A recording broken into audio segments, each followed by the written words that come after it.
Hey sleepyheads, hope your day was great. Before we start, let's play a game. Comment the time where you are right now and whether you should be asleep already. Let's see who's the biggest night owl. Before you settle in, tap that like button and subscribe to keep the cozy vibes coming.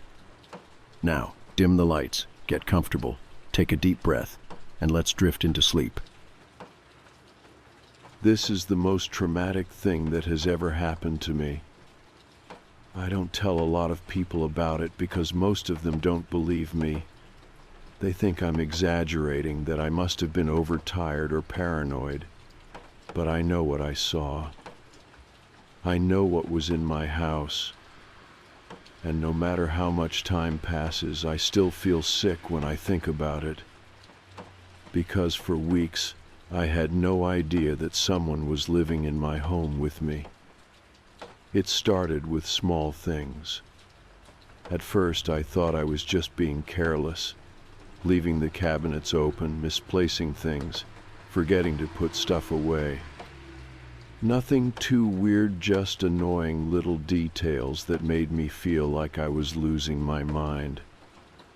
One night, I came home from work and noticed that the fridge was open just a crack, not wide open, but enough that I was sure I wouldn't have left it like that. I checked inside. Everything looked normal: the milk, the leftovers, the carton of eggs I had bought 2 days before. I sighed and shut the door, telling myself I had just been in a hurry that morning. Then, a few days later, I noticed the dishes. I don't cook much. I usually order takeout or just microwave something, so my sink is always empty. But one night, as I was about to go to bed, I walked past the kitchen and froze. There was a plate in the sink. Not just a platea, a dirty plate. It had crumbs on it, a fork resting on top, smeared with something. I frowned. I hadn't used a plate that day. I was sure of it. I lived alone. There was no one else who could have put it there. I stood in the kitchen for a long time, just staring at it. Then, finally, I shook my head and rinsed it off. Maybe I had used it the night before and forgotten. Maybe I had grabbed a snack and just didn't remember. It wasn't that weird. But then it happened again. And again. A dirty cup in the sink, a used knife on the counter, a spoon resting on a napkin, like someone had just finished eating and meant to come back for it. And every time I told myself the same thing: I must have done it and forgotten. I just wasn't paying attention. I was stressed from work. I was being paranoid. I had an answer for everything. Until I didn't. One night, I decided to test myself. I cleaned the kitchen top to bottom before going to bed, wiped the counters, scrubbed the sink, put everything away. Then I took a picture on my phone. A before photo. If I really was being forgetful, then I'd see. I'd know. I woke up the next morning and walked into the kitchen, rubbing my eyes. The second I saw the sink, my stomach dropped. There was a plate there. A different plate. A bowl next to it, and a spoon with dried cereal stuck to the metal. I checked my phone. The photo showed a perfectly clean kitchen, no dishes. I felt my hands start to sweat. I lived alone. No one had been in my house. Had they? I looked at the doors, the windows, all locked. Then I checked my front door. Still bolted. My chest tightened. I felt dizzy. I had locked the doors. I knew that. So how had someone eaten in my kitchen last night? I didn't tell anyone at first. What was I supposed to say? That I was losing my mind? That I was sleepwalking and cooking dinner for myself in the middle of the night? Because that was the only logical explanation left. I was doing it in my sleep. That had to be it. So, to test it, I went out and bought a cheap motion sensor camera. One of those little security devices you can set on your counter, facing the room. It would record anything that moved during the night. If I was getting up and eating, I'd know. And if I wasn't, I didn't let myself think about that.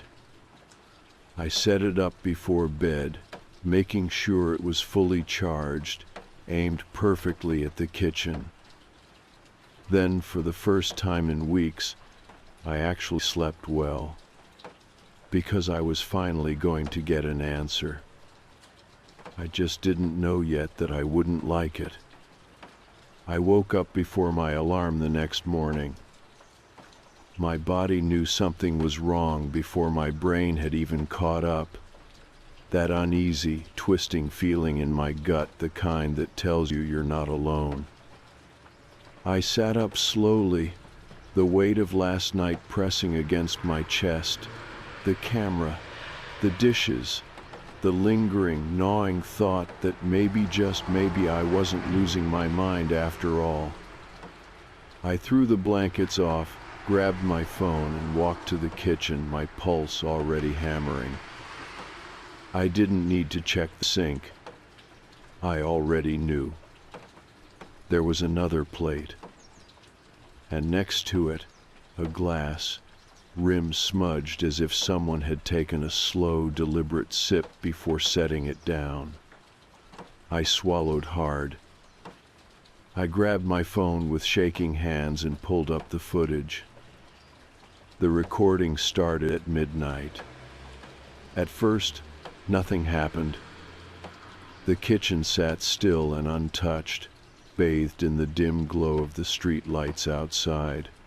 My fridge hummed. The clock on the wall ticked softly. Then, at 2:13 a.m., the motion detector triggered. I watched, breath caught in my throat, as a shadow moved into frame. Not fast, not creeping, just walking, like it belonged there. A man. Thin, gaunt, clothes loose on his frame, his head tilted slightly downward, hair falling in front of his face. I felt my stomach twist. He wasn't me. He walked straight to the cabinets, opened them without hesitation, and pulled out a plate. Then the fridge. He took out the milk, the bread, a jar of peanut butter. I watched in stunned horror as he made a sandwich at my kitchen counter. He moved like someone going through a routine, like he had done this before, like he had done it many, many times. I gripped the edge of the counter, my legs feeling suddenly weak.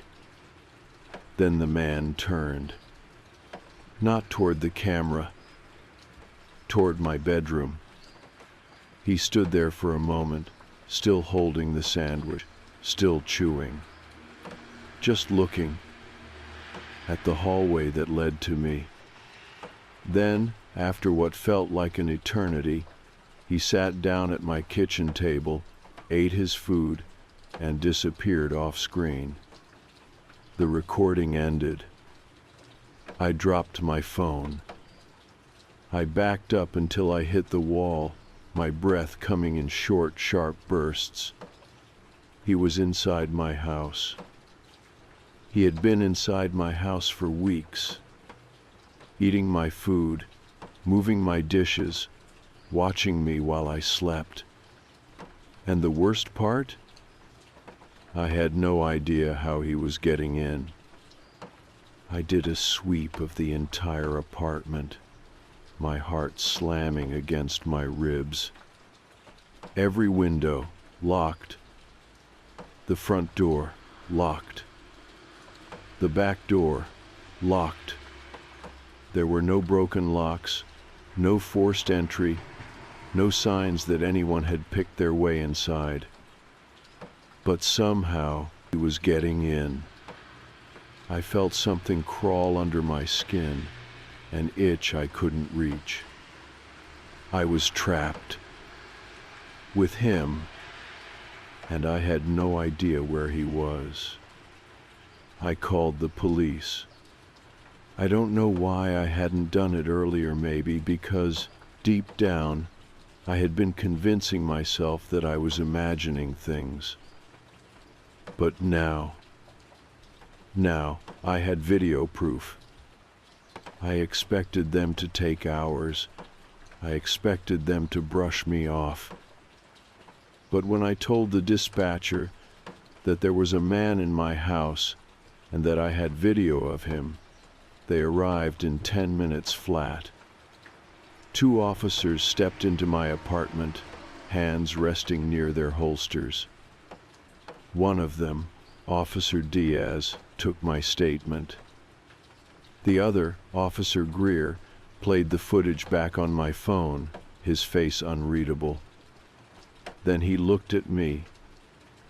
"You're sure your doors were locked?" "Yes." "Windows too?" I nodded, my mouth dry. He exchanged a glance with Diaz. "All right," he said, "let's take a look around." They searched my apartment, checking every possible place a person could hide. The coat closet, the cabinets, under the bed. Nothing. No sign of forced entry, no hidden keys. And, most unsettling of all, no trace of the man. It was like he had never been there. Like he had walked in and disappeared. Officer Diaz sighed, running a hand over her face. "We'll file a report, but without a point of entry or an actual suspect, there's not much we can do tonight." I felt my stomach drop. "He was here," I said. "I have it on camera." "I know," she said, "and we believe you. But right now, it's not a crime for someone to walk around your house and eat your food." My jaw clenched. Officer Greer handed me back my phone. "Keep your doors locked," he said. "If anything else happens, call us immediately." Then they left, leaving me alone. With him. I didn't sleep that night. I sat in the corner of my bedroom, knife in one hand, phone in the other, staring at the door. Waiting. Listening. The apartment was dead silent. But the silence felt wrong. Like something was pressing against it. Like something was watching me from the other side of the door. I stayed like that until morning. When the sun finally rose, I forced myself to stand up, my legs sore from staying curled up all night. I went straight to the kitchen, my throat dry. I needed water. I reached for a glass. Then I saw it. The plate. In the sink. Still damp. Still fresh. He had been here again. While I was awake. I backed away slowly, my skin cold. And that was when I finally understood. The police were wrong. He wasn't breaking in at night. He wasn't sneaking in when I wasn't home. Because he had never left. I had been locking him in with me. I stood there, gripping the edge of the counter, staring at the dirty plate in the sink like it was something alive, like it was proof that I wasn't crazy, because I knew I hadn't used it. I had been awake all night. I had been watching my own door. And still somehow he had eaten here, while I was in the apartment, while I was awake. A cold sweat broke out across my back. My arms felt numb. I forced myself to breathe, forced myself to think. He was still inside. That was the only answer. The police had checked everywhere, but they hadn't found him, which meant they hadn't looked in the right place. I moved slowly, every nerve in my body screaming at me to run instead. I turned and walked back toward the hallway, my ears straining for any sound.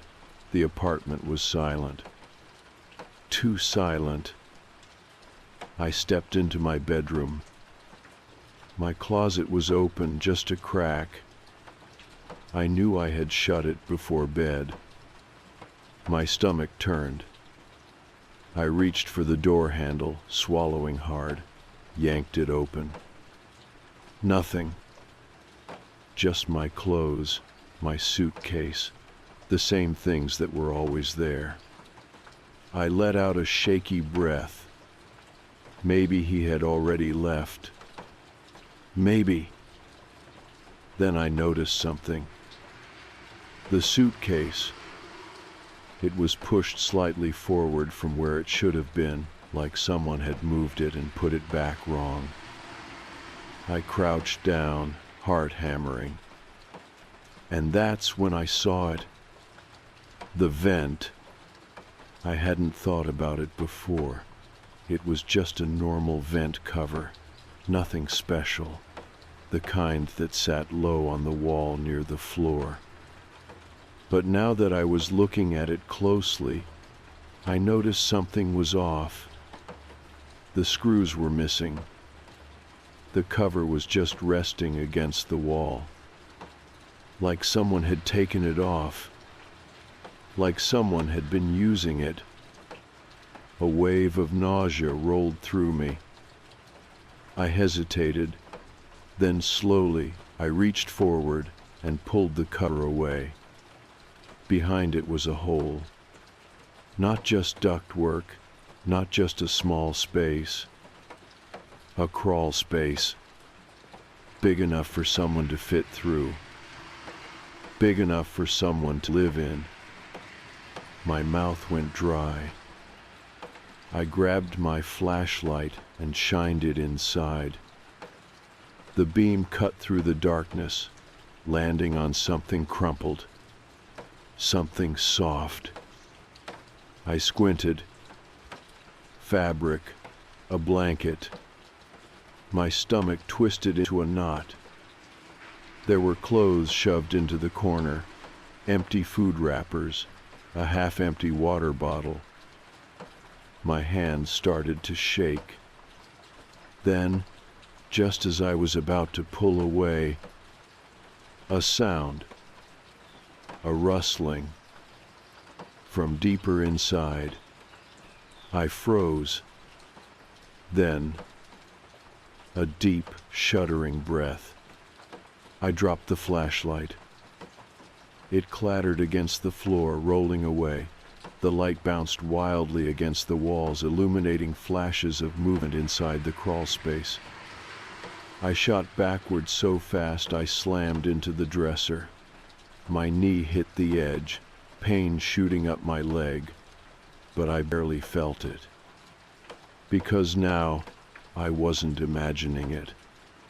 Someone was in there, and they were awake. I ran. I didn't think.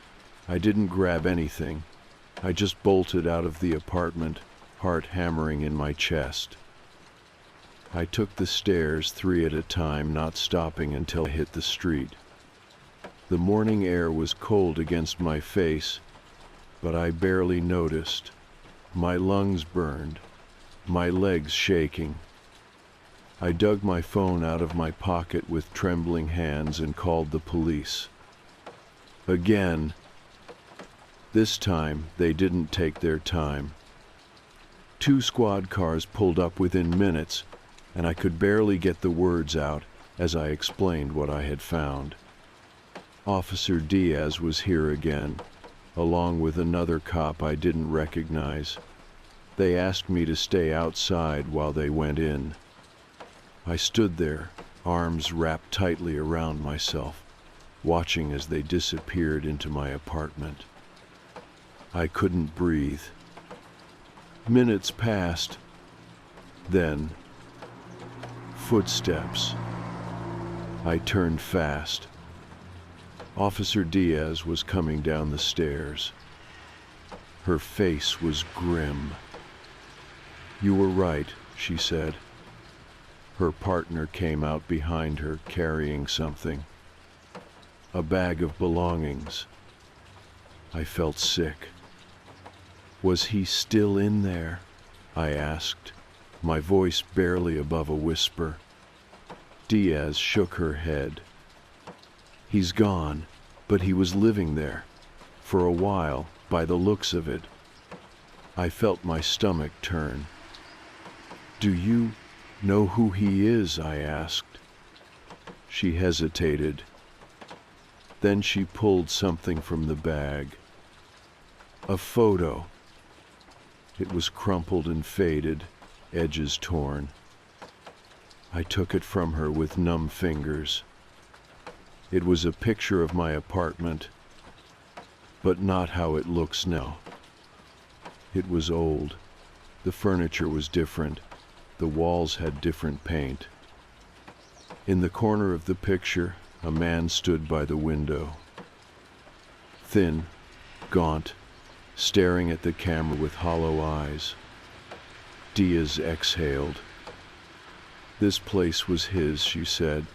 "Years ago. He used to live here, before they evicted him." I felt the blood drain from my face.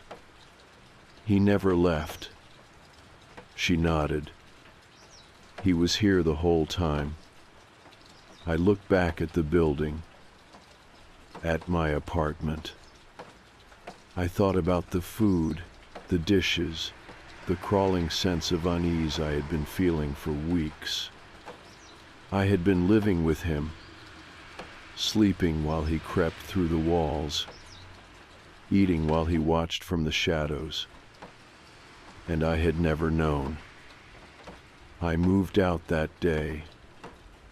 I packed what I could fit in a suitcase and left the rest behind. I didn't care about my deposit. I didn't care about breaking my lease. I just wanted out. The police never found him. Maybe he had moved on. Maybe he was watching someone else now. I try not to think about it. But every so often, when I wake up in the middle of the night, I can't help but wonder, how many nights did he stand at my bedroom door, just watching? How many times did he sit at my table, eating my food, while I slept only feet away? And worst of all, what would have happened if I had woken up sooner? I never went back to that apartment. I left behind furniture, clothes, and most of my stuff. It didn't matter. The only thing I cared about was getting as far away from that place as possible. Because even though the police never found him, I knew the truth. He was still out there. A week after I moved out, I got a call from Officer Diaz. She didn't waste time on small talk. "We found something," she said. My grip tightened on my phone. "What?" There was a pause. "Come down to the station," she said finally. "It's better if you see it for yourself." I sat in a cold, dimly lit room at the police station, hands curled into fists on my lap. Diaz placed a folder on the table in front of me, her expression unreadable. I didn't reach for it right away. "Are you sure you want to see this?" she asked. I nodded, swallowing hard. She opened the folder. Inside were photos. I recognized my apartment immediately, but the angles were wrong. They weren't taken from inside my rooms. They were hidden shots, grainy, dimly lit, like they had been taken through vents, from behind walls, through tiny gaps in doorways. My stomach twisted. The first one showed me sitting at my kitchen table, eating dinner. The next, me asleep in bed, the glow of my phone still lighting up the nightstand. Then another, and another, each one worse than the last. Me showering, me watching television, me standing in front of the mirror, brushing my teeth. Intimate moments, private moments. I felt sick. "He was watching you the entire time," Diaz said, from the crawl space. My hands clenched. I turned the page. And that's when I saw it. A final photo. Taken from inside my bedroom. Not from the vents, not from the crawl space. From inside the room itself. The timestamp was from a week before I moved out. A few days before I found the attic. I stared at it, my chest tightening.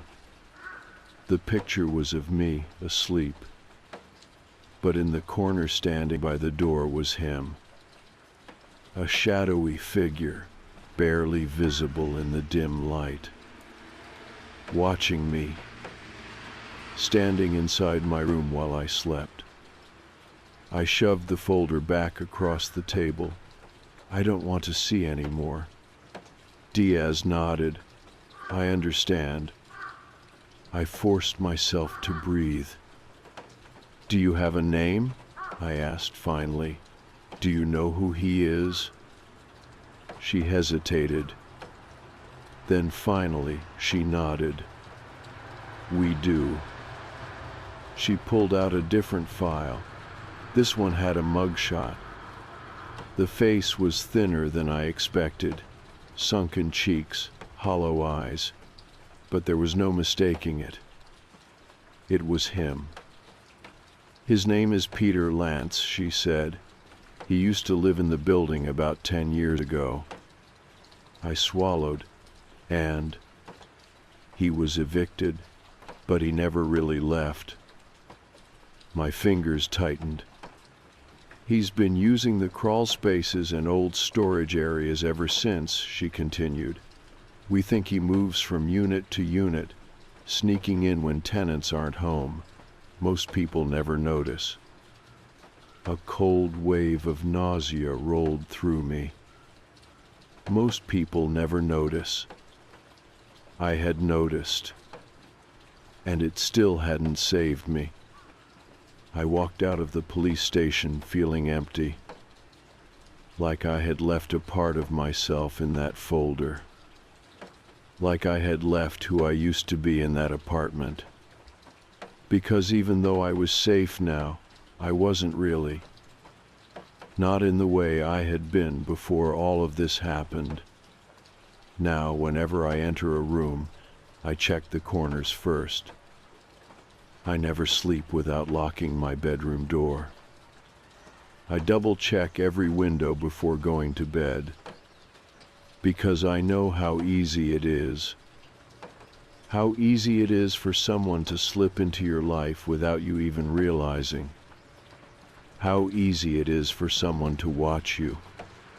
And worst of all, I know that if I hadn't woken up that night, if I hadn't set up the camera, I never would have known. And that thought keeps me awake at night more than anything else.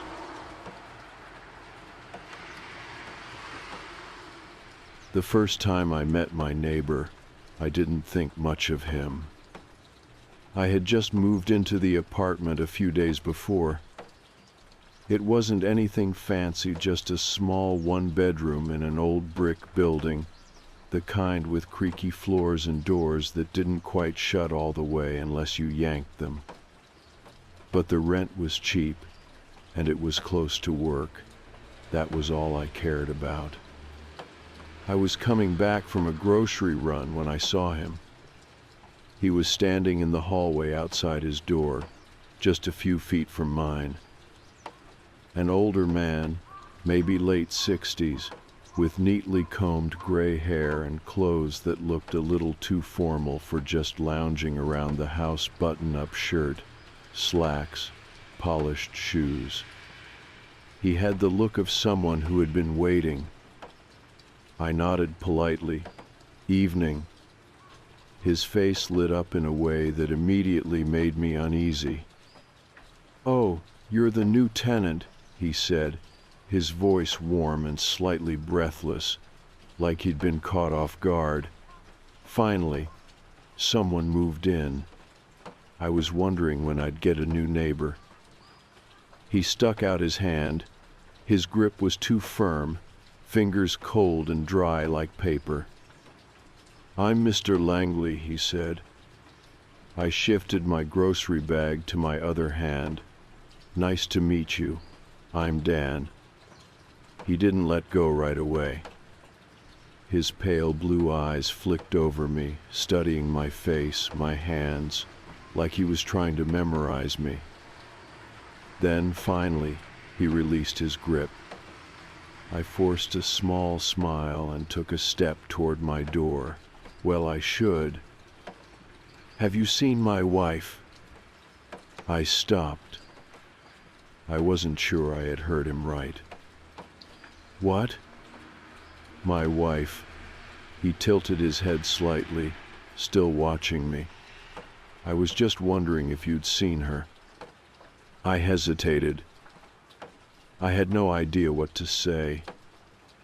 I'd never seen anyone else coming or going from his apartment, and in the few days I'd been living there, I hadn't heard any voices from inside. Maybe she was at work, running errands? I cleared my throat. No, sorry, haven't seen her." He exhaled softly, like that answer meant something to him. Then he smiled again. Of course.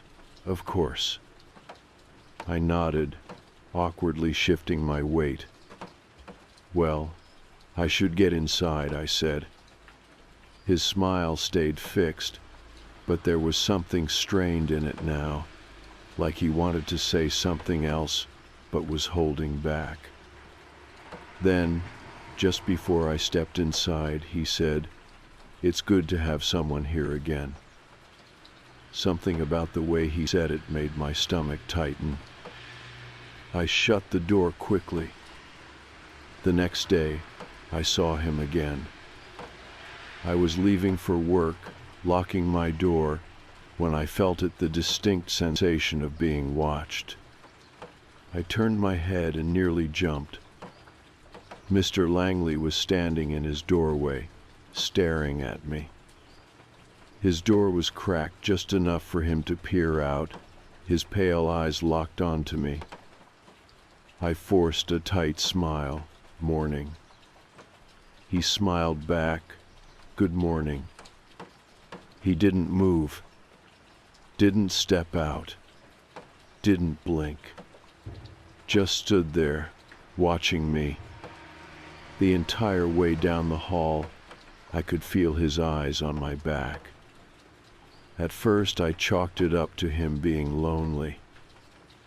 Old guy, probably lived alone, maybe had memory issues. Maybe his wife had passed away, and he just hadn't accepted it yet. That thought made me feel a little guilty. Maybe I had been too cold to him. But then it kept happening. Every time I left my apartment, there he was. Some days, it was subtle, his door would be open just a crack. the sliver of his pale face visible in the dim light of his apartment. Other days, he was standing right there, waiting for me. Every time he asked the same thing, "Have you seen my wife?" And every time, I told him no. But the way he reacted, it was like he expected me to say something else. One night, I heard a knock at my door. I had just gotten home from work, exhausted, barely finished kicking off my shoes when I heard it. Soft, rhythmic. Knock, knock, knock. I frowned and checked the peephole. "Mr. Langley." I sighed. I considered not answering, pretending I wasn't home, but something told me he already knew I was inside. I opened the door just a few inches. "Hey, Mr. Langley, everything okay?" He was smiling. His hands were folded neatly in front of him, and he had that same too intense look in his eyes. "I wanted to bring you something." Before I could say anything, he lifted a plate wrapped in foil. "Banana bread," he said. I hesitated. I wasn't about to accept mystery-baked goods from a man who spent all his time staring at me. But I didn't want to be rude either. I forced a small laugh. "Oh, wow, thanks, that's really nice of you." He nodded slowly. She always liked to bake. I blinked. "Your wife?" His smile stretched. "Yes." Then his fingers tightened around the plate. For the first time, I noticed how long and bony his hands were, his knuckles sharp, skin stretched too tight. I swallowed. "Yeah, thanks. I'll try some later." He didn't hand me the plate, just kept holding it, like he was thinking about something. Then finally he stepped back. "It's good to have company again." I nodded quickly and shut the door. I stood there for a moment, listening. After a few seconds, I heard his door close. I locked mine. I threw the banana bread away. That night, I couldn't sleep.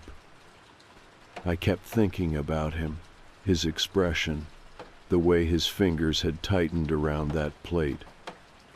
Then, just as I was finally starting to doze off, something creaked.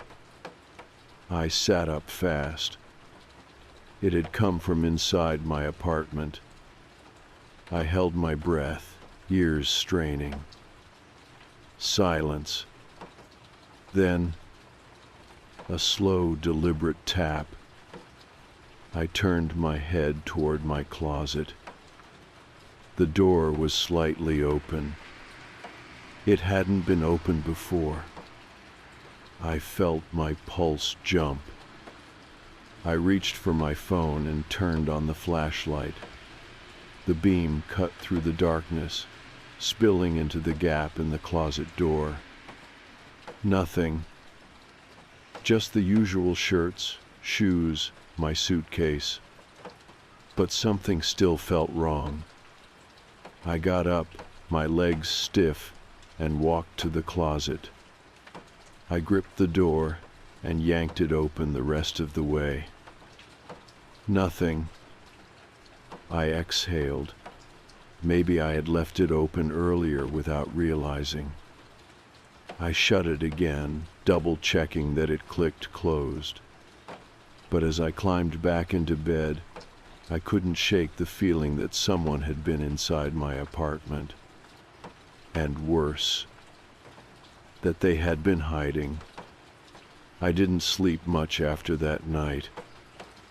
Every time I closed my eyes, my mind kept replaying that tap, the barely open closet door, the feeling that someone had been inside my apartment, watching me sleep. But I had checked. No one was there. The door was locked. It had to be my imagination. Right? That's what I told myself the next morning. I got up, went through my routine, and tried to act normal, but something in me had shifted. I felt watched. Even when I was alone, even when my door was locked, I couldn't shake the feeling that I wasn't the only person in that apartment. And then there was Mr. Langley. I left for work around 8 a.m. When I stepped into the hallway, I was expecting to see him. He was always there, standing in his doorway watching me. But this time, the hallway was empty. His door was shut. No sliver of a pale face peeking through, no small, polite questions about his wife. I should have felt relieved. Instead, my stomach twisted. I walked to the stairs, forcing myself not to think about him. But just as I reached the first step, his door creaked open. I stopped cold. I turned my head slowly, my breath tight in my throat. Mr. Langley was standing just inside the doorway, watching me. His face looked different today, less friendly. The polite smile was still there, but it didn't reach his eyes. For a second, neither of us spoke. Then softly he said, "You didn't eat the bread." My pulse jumped. My throat felt dry. "Sorry, I forgot about it." He didn't blink. "That's a shame," he murmured. Something about the way he said it made my skin crawl. I forced a tight smile and turned away. Gotta run late for work. I walked down the stairs faster than usual, my ears straining for any sound behind me. But all I heard was his door shutting. Soft, final. I worked late that night, trying to push the whole thing from my mind. By the time I got back, the hallway was dark and silent. Mr. Langley's door was shut, no sign of him. Still, I hurried inside and locked my door behind me. I checked the windows, checked the closet, checked under the bed. Nothing. I was alone. I grabbed a beer from the fridge, sat on the couch, and turned on the television. The noise helped, made the apartment feel normal again. Then, halfway through my drink, something moved in my peripheral vision. I turned my head fast. The hallway light outside flickered. Then, through the peephole, a shadow. I felt my breath catch. Someone was standing outside my door. I stood up slowly, my pulse hammering. I didn't move closer, just waited. The shadow shifted slightly. Then, knock, knock. Soft, rhythmic. My fingers tightened around the beer bottle. I exhaled, forcing myself to sound normal. "Who is it?" Silence. Then finally a voice. "Have you seen my wife?" "Mr. Langley." I gritted my teeth. "Mr. Langley, it's late." "I know." He sounded calm, unbothered. Then he added, "You should go to bed." Something cold curled in my stomach. "I'm serious," I said, stepping closer to the door. "It's too late for this." Silence. Then, just as soft, "You shouldn't leave your window unlocked." My body went rigid. The hairs on the back of my neck stood up. My window was locked. Wasn't it? I turned and walked straight to my bedroom. The curtains were still drawn. Everything looked normal. But when I stepped closer, I saw it. The lock turned halfway, like someone had tried to open it. I locked it. Then I backed away, breathing hard. I didn't check the peephole again. I didn't want to see if he was still standing there. I just went back to the couch, turned up the volume, and waited for morning. The next day, I told myself I was done being polite. If Mr. Langley knocked again, I wasn't answering. I wasn't going to humor him anymore. But he didn't knock. He didn't do anything. His door stayed shut. And, for the first time since moving in, I didn't see him at all. No shadow in the peephole, no whisper from the hallway. Nothing. Maybe I had scared him off. Maybe he finally got the hint.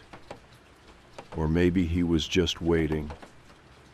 That night, I checked the window lock 3 times before going to bed. I still felt uneasy, but exhaustion finally took over. I fell asleep fast.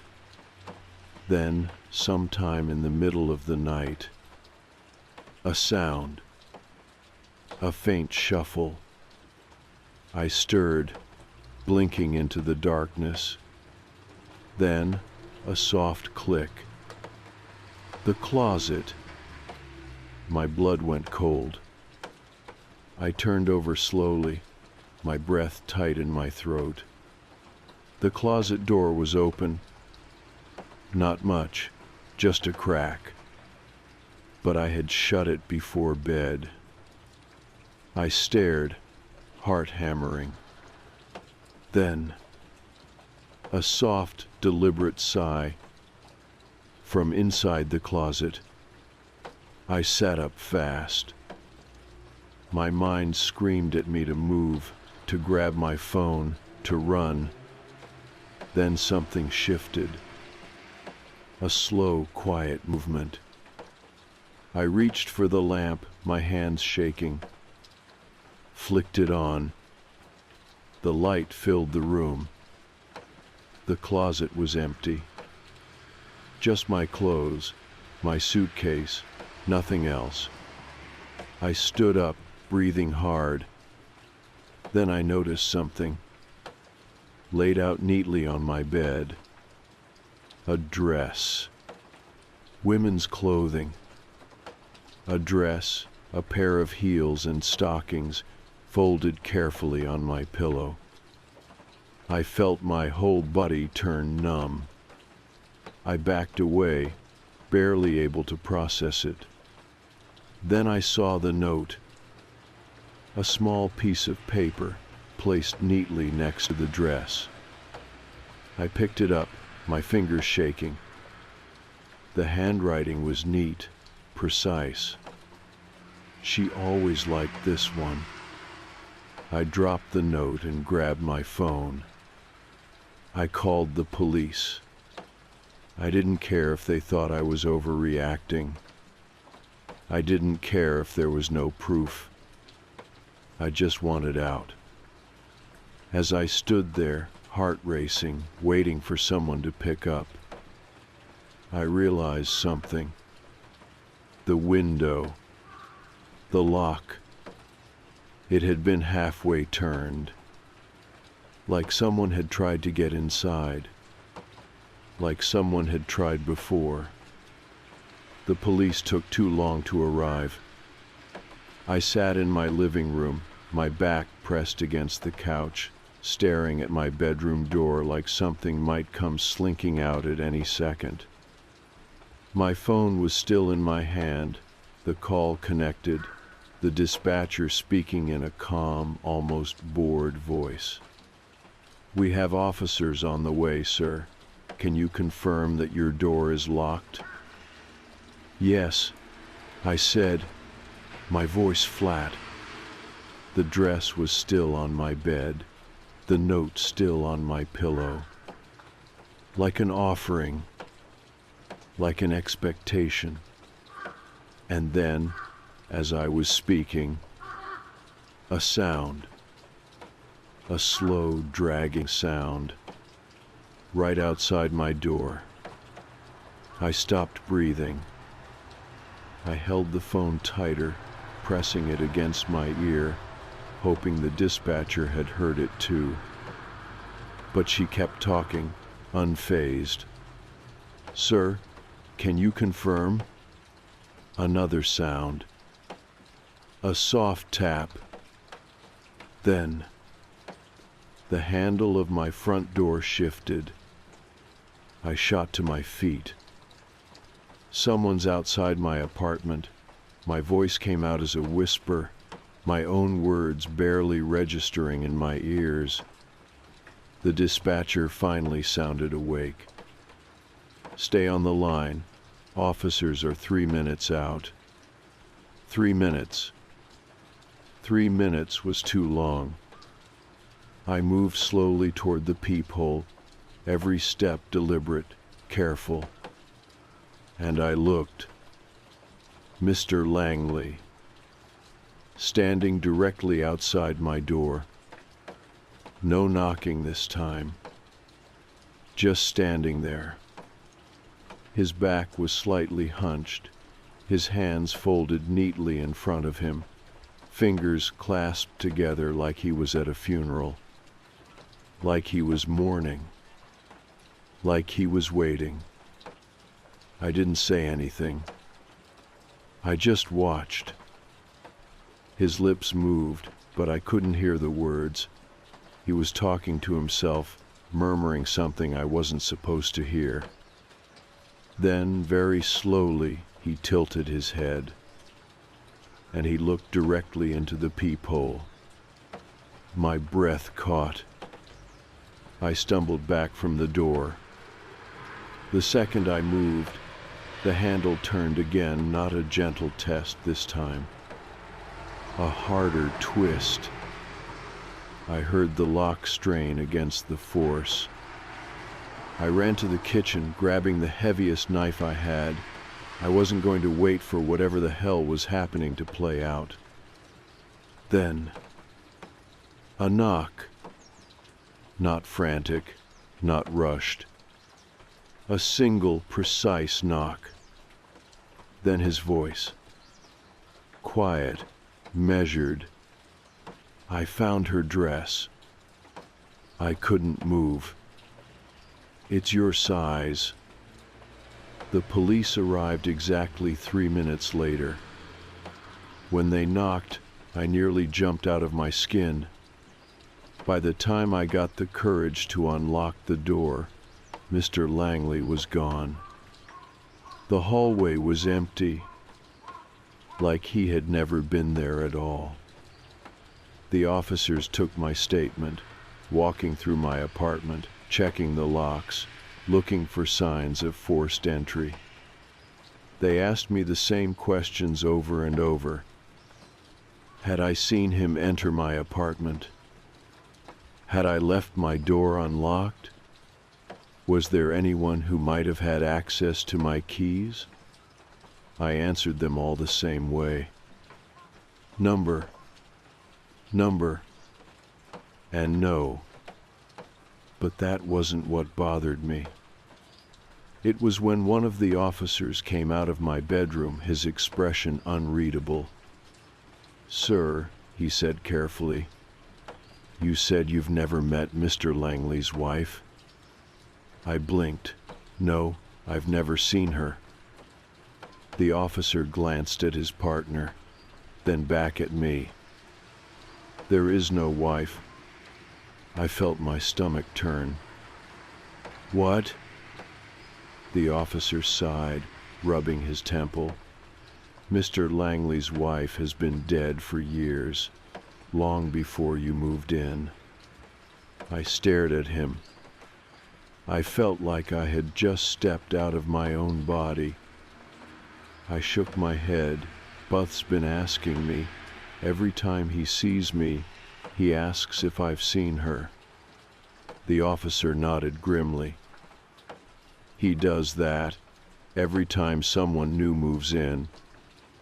I felt something cold and sharp settle in my chest. Every time someone new moves in. That meant I wasn't the first. The officers escorted me down the hall to Mr. Langley's apartment. His door was locked, but when they knocked, there was no answer. After a minute, one of the officers looked at me. "We'll check in with management. If there's any sign of criminal activity, we'll open it up." I nodded, still feeling like I was standing in someone else's skin. The hallway felt off now, like something was wrong with the air itself. I turned my head slightly and saw something on his doormat. A small package, wrapped neatly in brown paper, tied with a thin blue ribbon. One of the officers picked it up and turned it over in his hands. There was a note attached. My name was written on it. I felt my whole body stiffen. The officer hesitated, then carefully pulled at the ribbon, unwrapping the paper. Inside was a framed photograph, an old black and white picture. At first I didn't recognize it. Then I did. It was my bedroom, my apartment.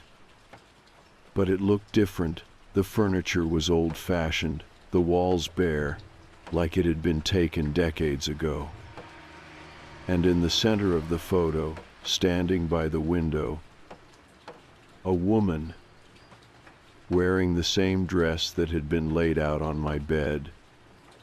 Her face was turned slightly toward the camera, but her eyes were blurred out, the ink scratched over them deliberately. Beneath the photo, in neat handwriting, there was a caption. "My lovely wife, 1963. I moved out that weekend. I didn't give notice. I didn't pack neatly. I just grabbed what I could and left. I didn't care about my deposit. I didn't care about breaking my lease. I just wanted to be gone. I never saw Mr. Langley again. I don't know what the police found when they eventually entered his apartment. I don't want to know. But sometimes late at night, I still think about it. The dress, the photograph, the fact that he left that package for me, like he was expecting me to find it, like he had already picked me. And I wonder, what would have happened if I had put on the dress? I met him when I was 8 years old. At first, there was nothing unusual about him, just another kid in the neighborhood. His name was Darren, and he had this quiet, almost still way of carrying himself, like he was always listening but never truly present. We became friends because, at that age, friendship is simple. You live close, you play together, and that's all there is to it. But looking back now, I realize there were signs, things that should have made me run the other way. Like the way he never seemed afraid of anything, or the way he smiled whenever something got hurt. I remember the first time I saw that look on his face. We were 10, playing in the woods behind my house when Darren spotted a bird with a broken wing. It was small, helpless, twitching on the ground. I wanted to help it, to take it home, maybe tell my mom. Darren just stared. Then, before I could stop him, he picked up a rock and smashed it down. The bird squealed once, then went silent. I froze. "Darren, what the hell?" He looked at me, tilting his head like I had asked something strange. It was already gonna die. I felt sick.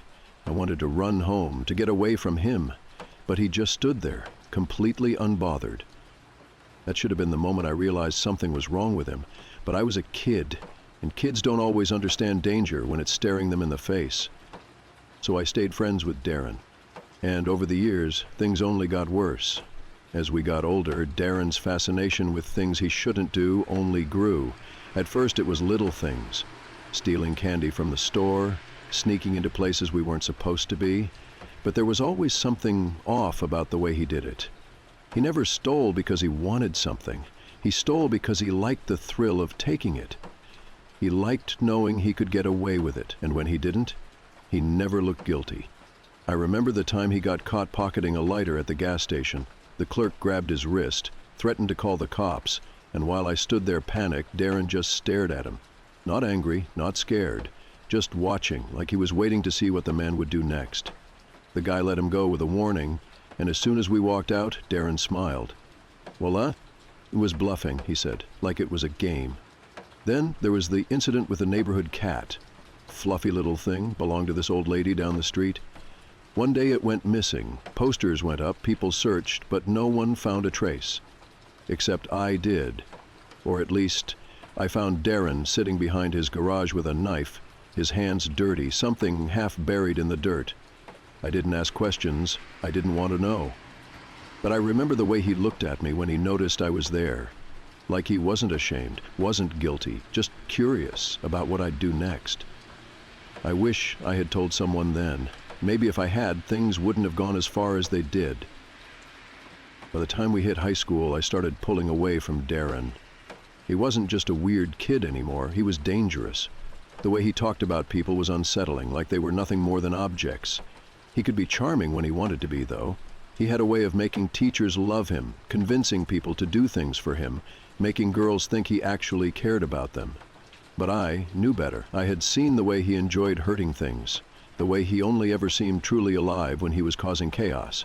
I didn't want to be around for whatever he had planned next. And then one night I got a call. It was late, sometime past midnight, and my phone buzzed on my nightstand.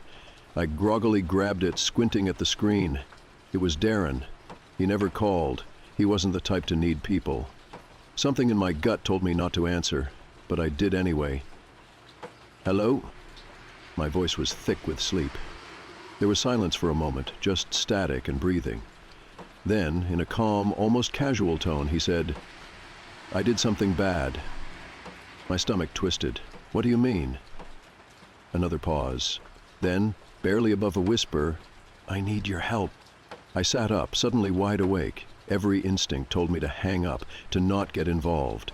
But Darren had a way of pulling people in, making you feel like you had to do what he wanted. Against my better judgment, I asked, "Where are you?" "Come to the old train tracks, near the woods." Then he hung up. I stared at my phone, heart pounding. I should have gone back to sleep. I should have ignored it. But something about his voice, the calmness of it, unsettled me. I got dressed, grabbed my bike, and rode out. The train tracks were abandoned, stretching through the woods like a forgotten scar. The night was cold, my breath visible in the air as I pedaled faster, my mind racing through worst-case scenarios. When I got there, Darren was standing near the edge of the trees, hands in his pockets, completely still. The way he stood there, waiting, sent a chill through me. I got off my bike and took a hesitant step forward. "What's going on?"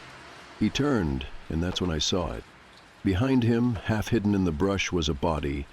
For the sake of privacy, I won't be using real names. Even now, years later, I don't know if he's still out there. I don't know if he ever got caught. But if he is, I don't want my name tied to any of this. I'll call him Darren. And the person lying in the dirt that night? I won't give them a name at all. My breath caught in my throat as I stared at the body. My brain refused to accept what I was looking at. It didn't seem real, the way the limbs were twisted, the way the face was turned just slightly away from me, just enough so I didn't have to look them in the eye. I swallowed hard. "Darren? What did you do?" He tilted his head, watching my reaction with that same eerie curiosity I'd seen in him since we were kids. "It wasn't supposed to happen like this," he muttered. his tone almost casual, like he was talking about a broken toy, not a dead person.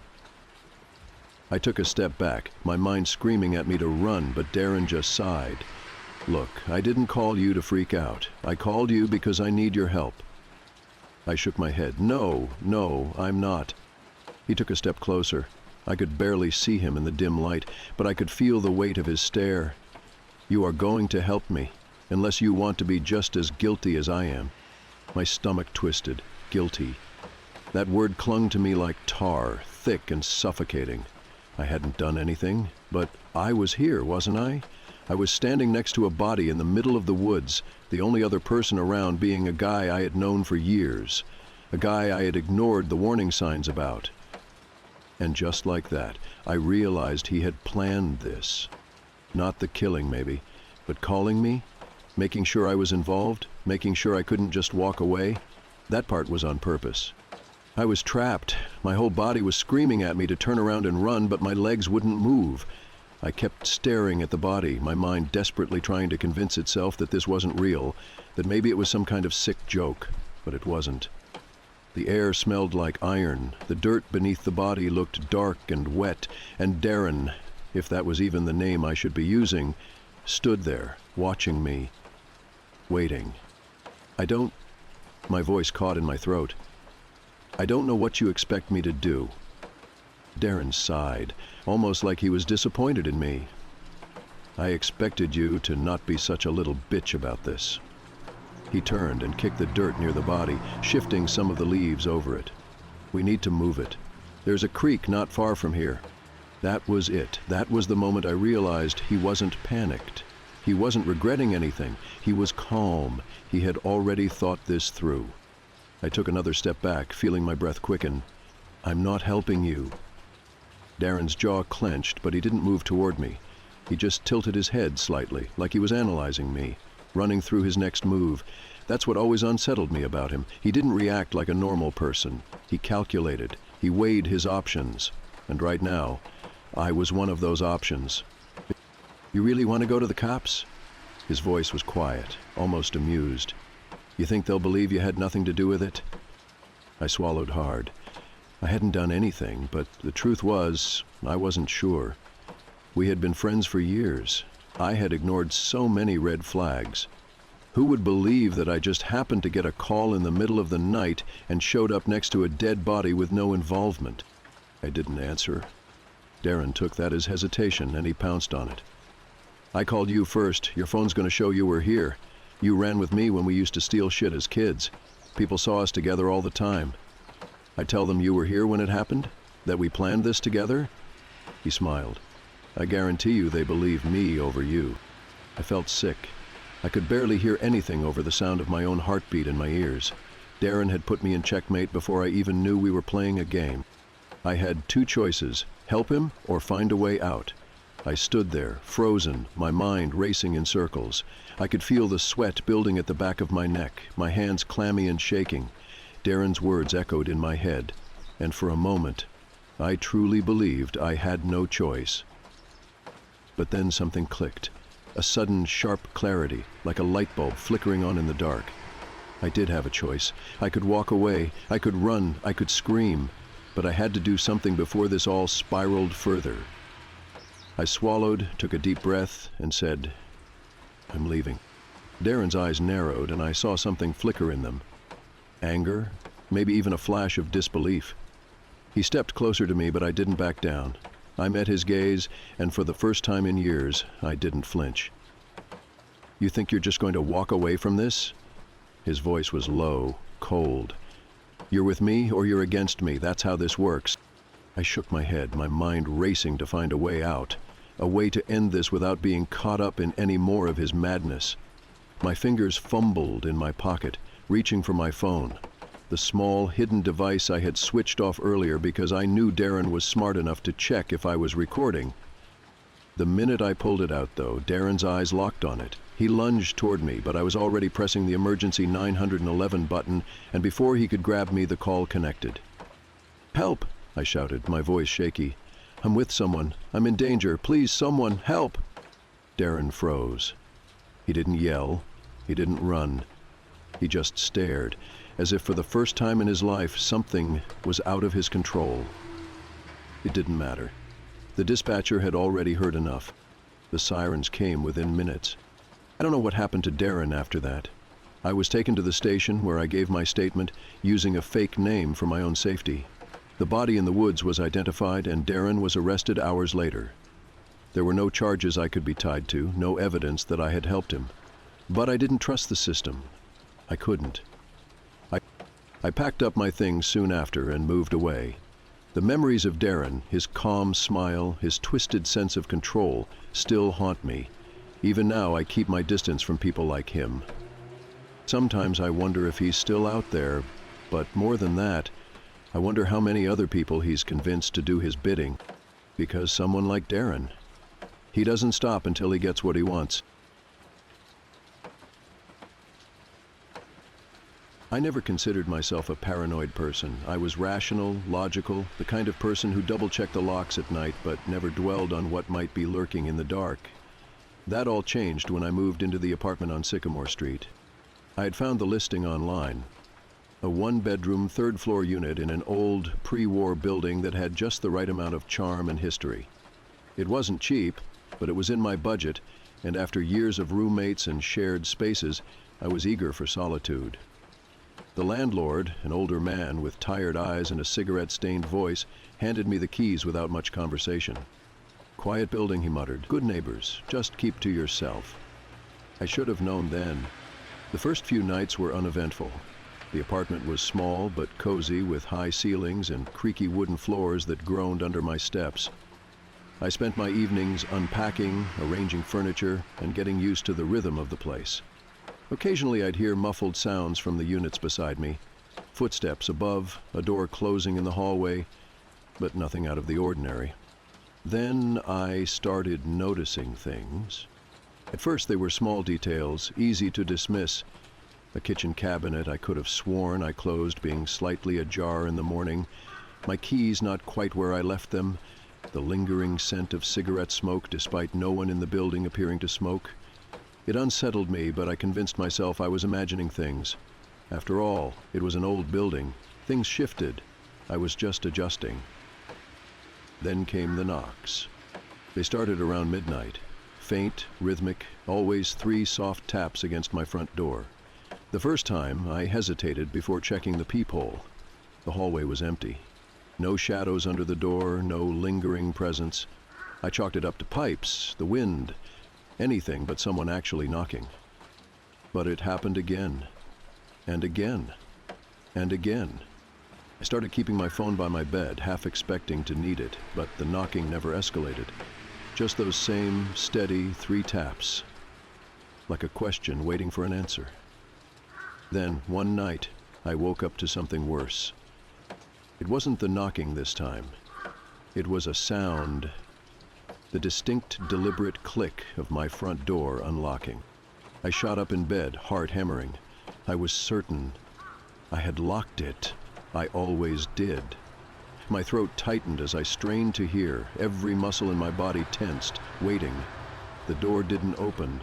No footsteps followed, but I lay there for hours, staring at the ceiling, waiting for something, anything, to happen. The next morning, I convinced myself it had been a dream. Stress, sleep deprivation. I double-checked the lock before leaving for work, pulling the door hard to make sure it was secure. That night I placed something small, a stray penny, on the doorknob. It was a stupid test, but I needed proof. When I woke up, the penny was on the floor. I stared at the penny for a long time, my mind scrambling for explanations. Had I brushed against the door in my sleep? Had some shift in the air knocked it off? No, that wasn't possible. Someone had touched the knob. Someone had been inside. I checked every inch of the apartment. The windows were locked, the closet was empty, no signs of a break-in. But I couldn't shake the feeling that I wasn't alone. That night I pushed a chair against the door. It wasn't much, but it made me feel like I had some control. I went to bed with my phone clutched in my hand, my heart racing at every creak and groan of the old building.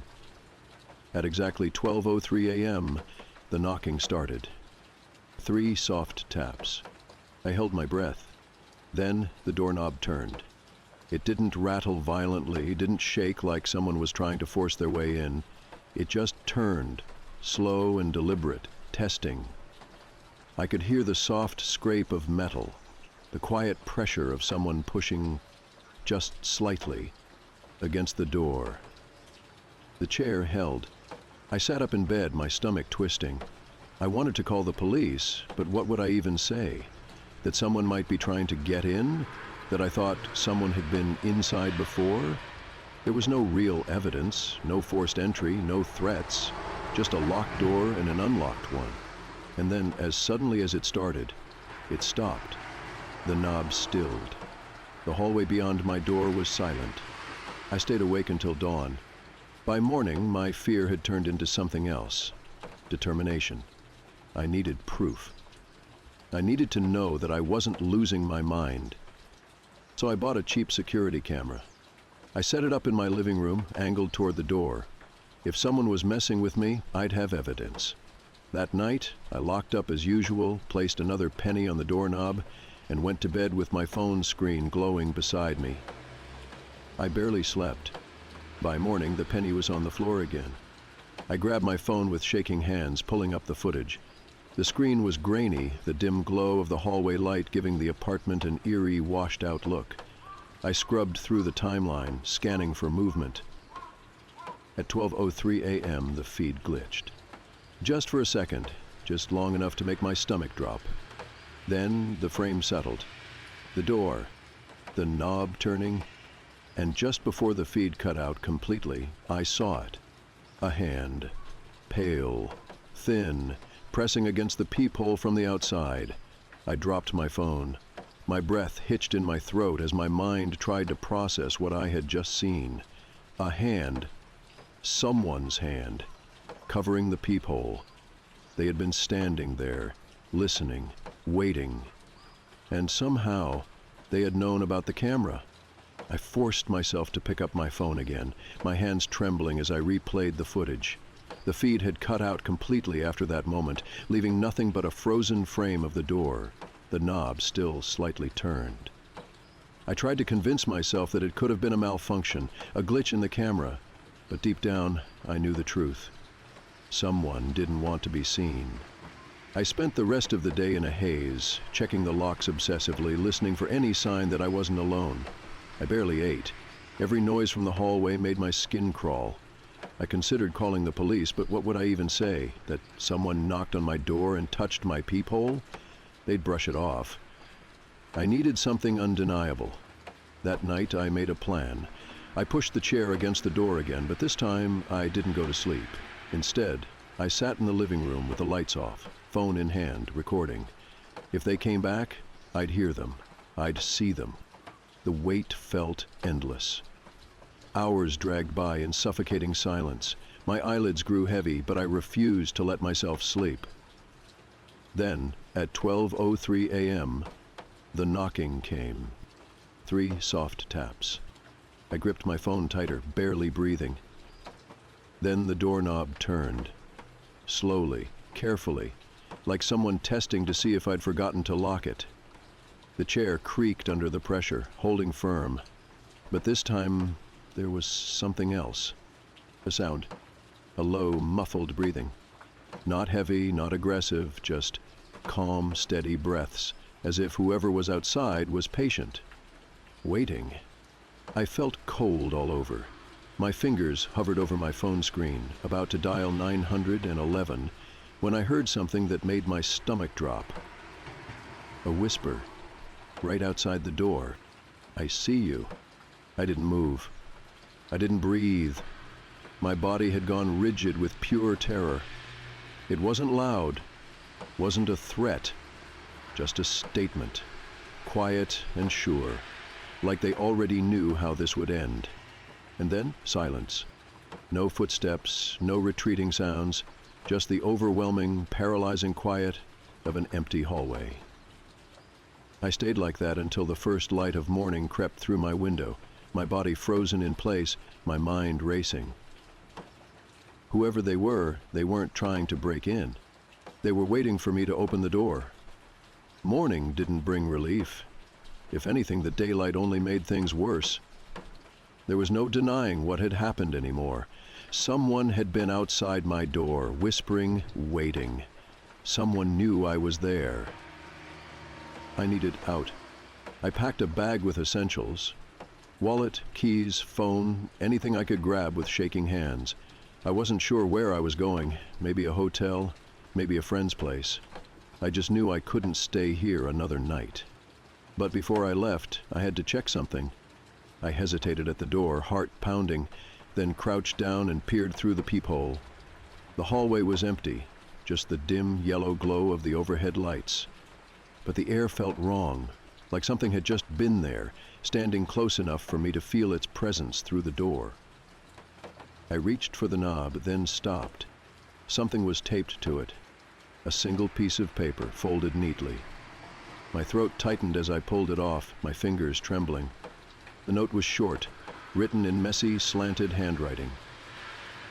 "You locked the door. Good." I dropped it like it burned. My legs felt weak, my stomach twisted. The meaning was clear. They had tried to get in, and they had wanted me to know. I should have left then. I should have grabbed my bag and never looked back. But fear does strange things to the mind.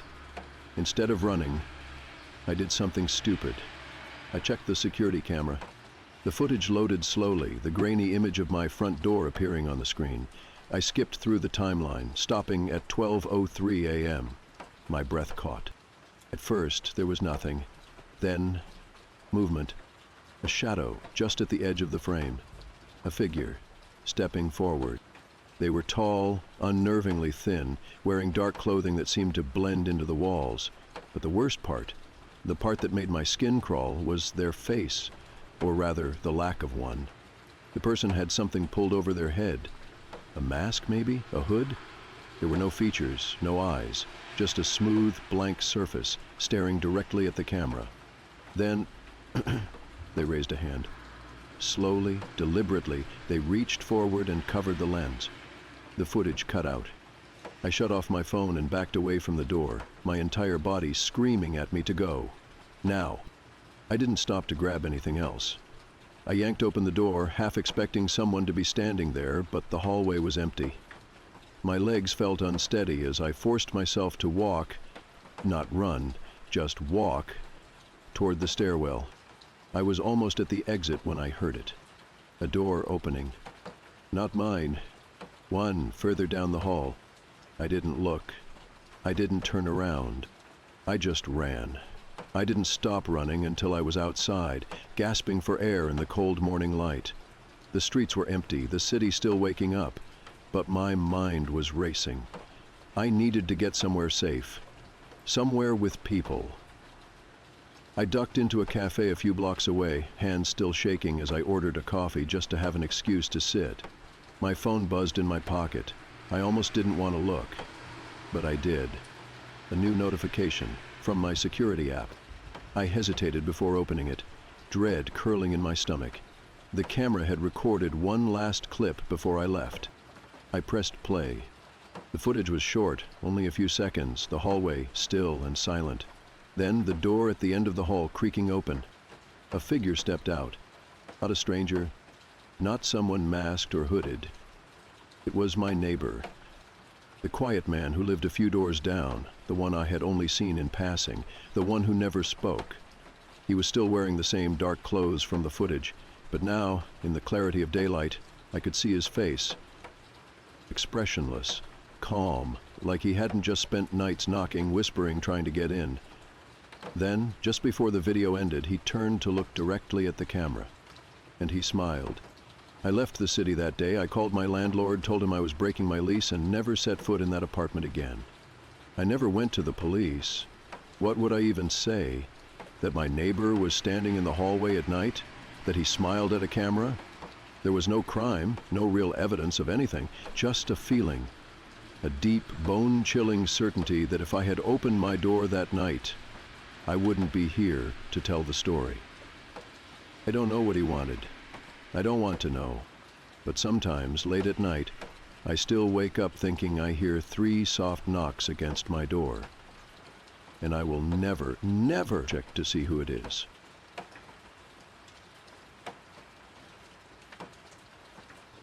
I ran into Nick by complete accident. I was in line at a coffee shop staring at the menu even though I already knew I'd order the same overpriced latte I always did. The place was crowded, a low hum of voices and clinking cups filling the air. Then someone tapped my shoulder. "Hey," a voice said behind me, "is that you?" I turned, expecting to see a coworker or maybe someone from college. Instead, I found myself looking at a guy I almost didn't recognize at first. Tall, lean, a little older than I remembered, with a few faint lines at the corners of his eyes. Dark hair, clean-shaven, wearing a plain hoodie and jeans. He looked normal. Familiar, but in a distant way.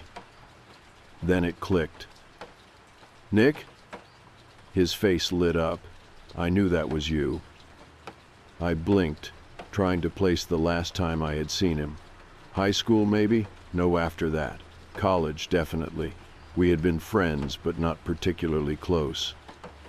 The kind of friendship that formed because we had mutual friends, shared the same parties, sat next to each other in a few random classes.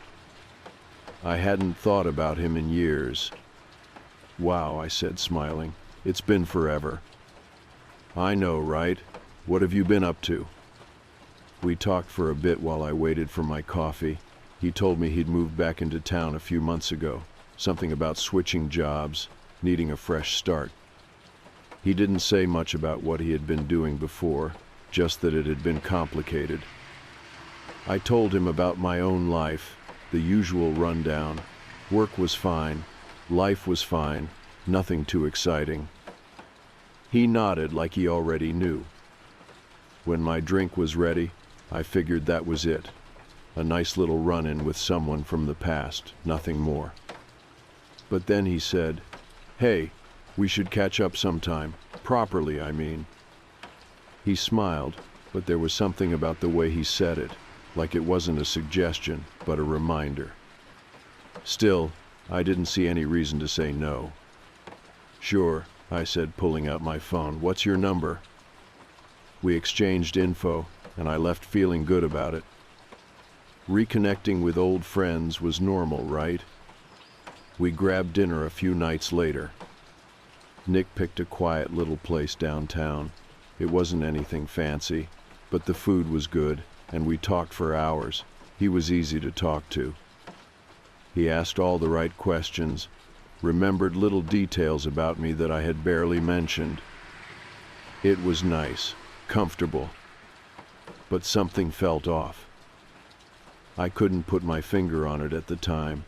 Maybe it was the way he always seemed one step ahead in the conversation, like he already knew what I was going to say. Or maybe it was the way he would pause sometimes, watching me a little too closely, like he was waiting for something. Still, I brushed it off. Toward the end of the night, he leaned back in his chair and smiled. "This was really great," he said. "I'm glad we did this." "Me too," I said. "I feel like we lost touch too soon, you know." I hesitated, stirring the ice in my glass. Had we? I remembered hanging out in college, but we had never been that close. Just friends in the loose, casual way that happens when you see the same people every day. Life had just moved on. People drifted apart. "Yeah," I said finally. "It's crazy how fast time flies." He nodded, looking at me like he wanted to say something else, but he didn't. Instead, he paid for dinner before I could argue and walked me to my car. "Text me when you get home," he said. That was the moment the unease settled in again. Not because of what he said, but because it felt so familiar. Like we had already had this conversation before. But that didn't make sense. Did it? I went home that night, crawled into bed, and forgot about it. Nick was just being nice, maybe a little intense, but that wasn't a crime. The next day I went to work like normal, got coffee, answered emails, made small talk with coworkers. And when I left the office at the end of the day, I saw him. Nick, standing across the street. He wasn't looking at me directly, but he was there, lingering near the bus stop, hands shoved in his pockets. I felt a strange little jolt of recognition, but it wasn't just that. It was déjà vu. I knew that image, that exact moment, before it even happened. Like I had seen it before, or lived it before. But that was ridiculous. It was just a coincidence. Right? That night I got a text from him. "Nick, hope you had a good day." I hesitated before replying. "Me? Yeah, you too?"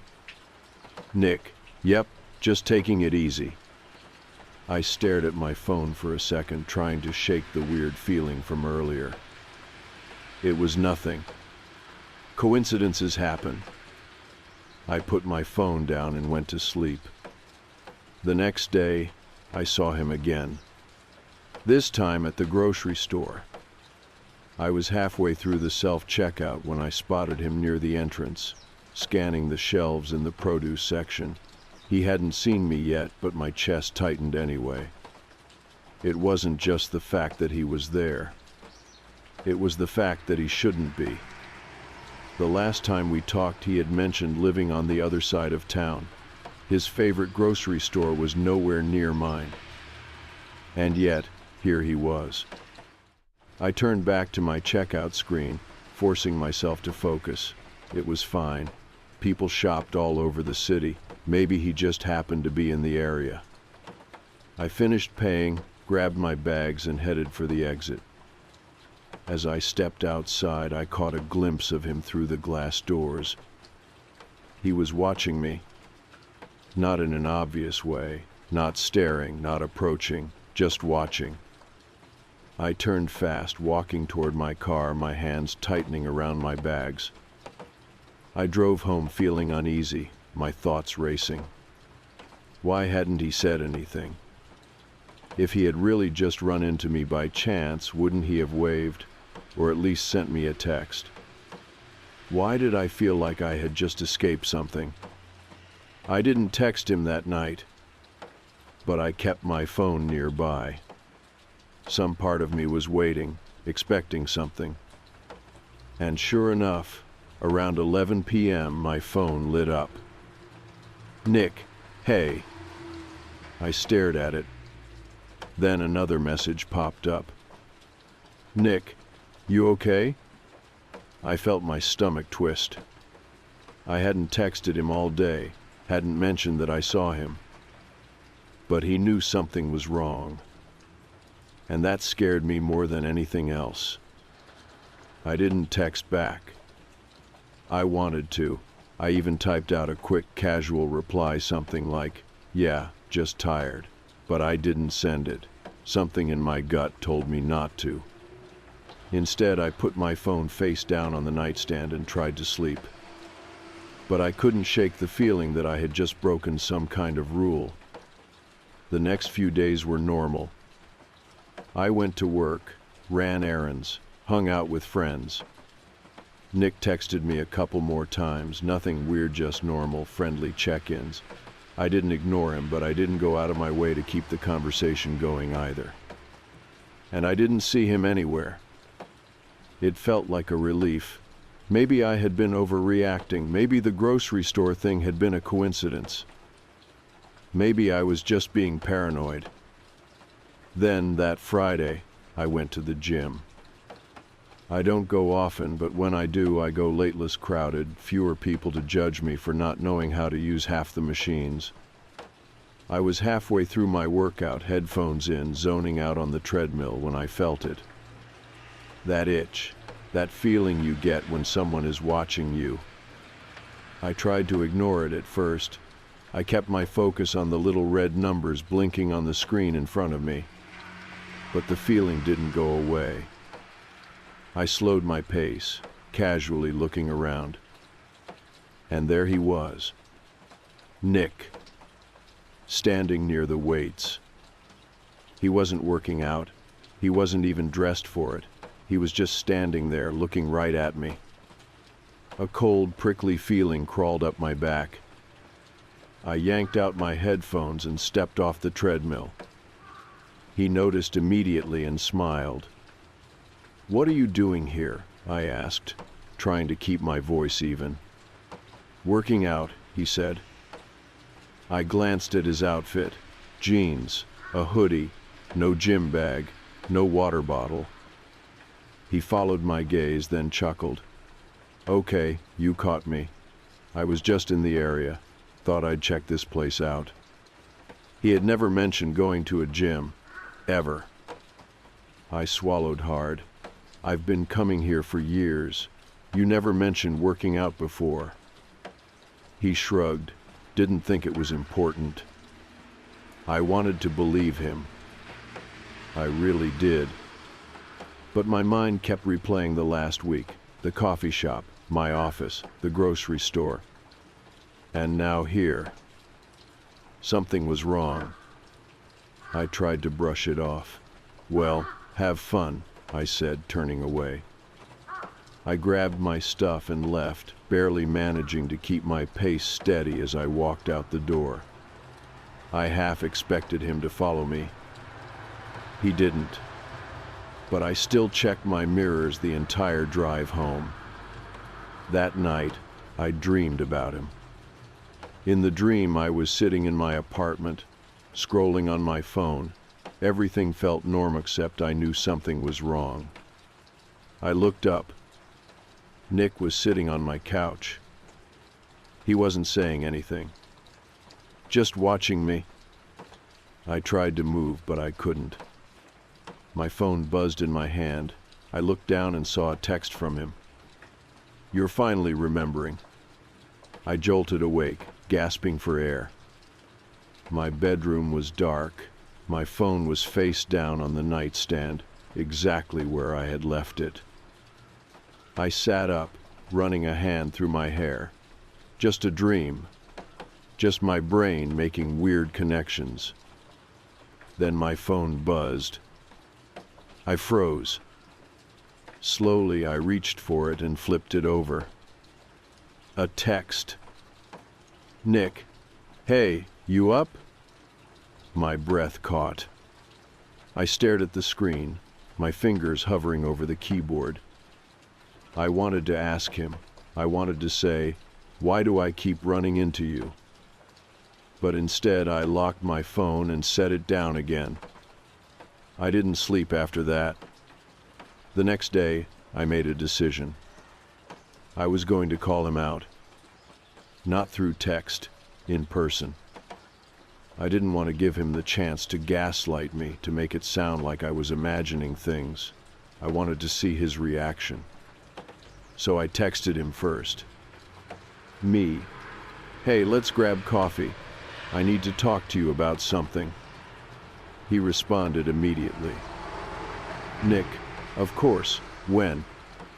We met at the same coffee shop where we first ran into each other. The second he walked in, I felt that off feeling again. He smiled like nothing was wrong. "Hey, this is a nice surprise." I didn't smile back. "I need to ask you something," I said, cutting straight to the point. He pulled out a chair and sat across from me, folding his hands on the table.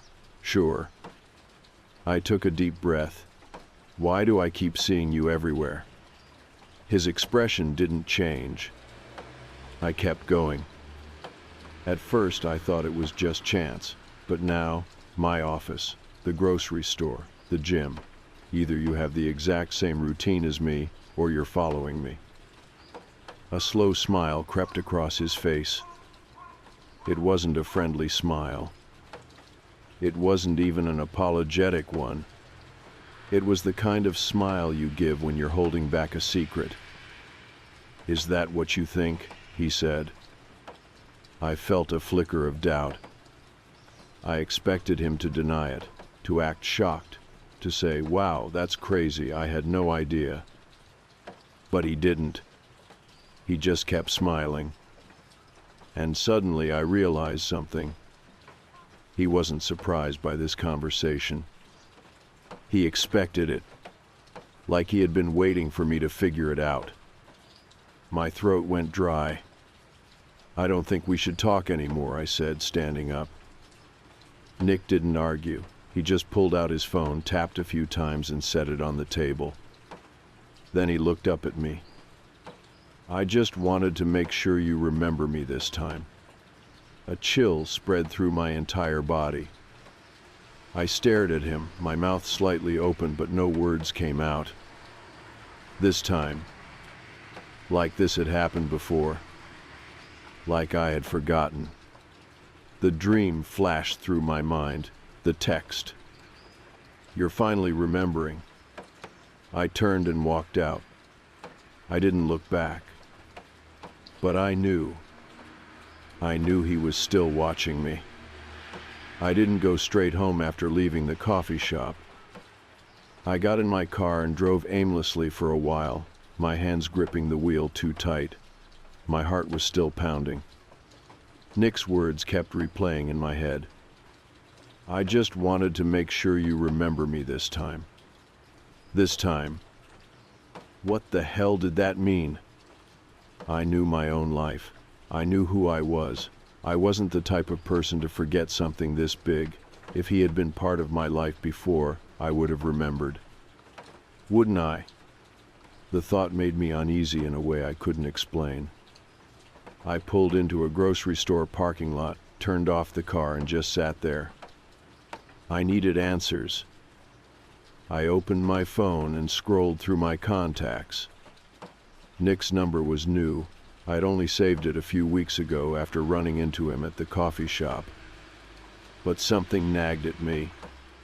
Slowly, I opened my old messages and searched his name. A single conversation popped up. It was from 2 years ago, and it was blank. No messages, no context, just an empty chat history, like someone had deleted everything. A cold chill ran down my spine. I knew I hadn't texted him before. Had I? I tried to shake the feeling off. Maybe I had started a conversation and never sent anything. Maybe I had added his number once and forgotten about it. But then another thought hit me. Had I met him before 2 weeks ago? Or had I met him again? I went home feeling more unsettled than ever. I double-checked that my doors were locked, closed my curtains. And then I did something I never do. I Googled him. His name, his old job, his old college, anything I could think of. A few social media profiles came up, but they were practically empty. A LinkedIn account with no profile picture. A Facebook that hadn't been updated in years. Nothing personal, nothing recent. Then I found an old forum post. It was buried deep in the search results, a thread on some old message board that barely looked active. Someone had posted about him. I clicked on it. The post was from a woman. "Has anyone else had issues with a guy named Nick, last name? I met him a few years ago, and at first he was really nice, normal. But then he started showing up places he shouldn't have known I'd be, and when I tried to cut him off, he acted like I had done this before, like we had already had this conversation." I felt my stomach turn. The weirdest part, I checked my old messages. I swear I had talked to him before, but all my texts were gone, like someone had wiped them. I thought I was losing my mind. The replies were full of sympathy, but no one else had any real answers. The original poster never followed up. The thread was 7 years old.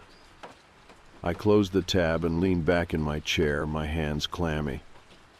This wasn't in my head. This had happened before. And not just to me. That night, I barely slept. I kept waking up, feeling like someone was outside my window. Every little noise made my skin crawl. The worst part was, I couldn't tell if it was paranoia or if I was finally noticing something that had always been there. By morning, I had a plan. I needed to talk to someone who knew me well, someone who could confirm my own past. So I called my best friend, Hannah. We met for lunch at a small cafe. As soon as I sat down, I cut straight to the point. "Do you remember Nick?" She blinked. "Nick who?" I swallowed hard. "Nick, last name. We went to college with him." She frowned, stirring her coffee. "That name sounds familiar, but I don't think I knew him." I exhaled. Maybe I really had just forgotten. Then she tilted her head. "Why?" I hesitated, debating how much to tell her. "I ran into him a couple weeks ago," I said. "We caught up, and it was nice at first, but now things feel off." Hannah raised an eyebrow. "Off how?" "He keeps showing up, everywhere, my work, my gym, even the grocery store. At first I thought it was a coincidence, but then..." I trailed off, unsure how to explain it without sounding crazy. But then Hannah did something that made my stomach drop. She tilted her head in the exact same way Nick had. Like she had heard this before. Like she was waiting for me to figure something out. I leaned forward. "Hannah." She didn't blink. "Have we had this conversation before?" A long silence stretched between us. Then, finally, she exhaled. "I was wondering when you'd ask." The world seemed to tilt.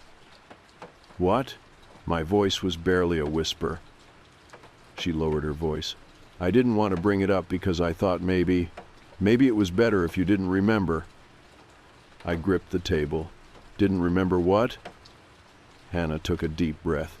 "Nick did this before to you." I felt like I had been punched in the gut. She kept talking, her voice quick and quiet, like she was afraid someone might overhear.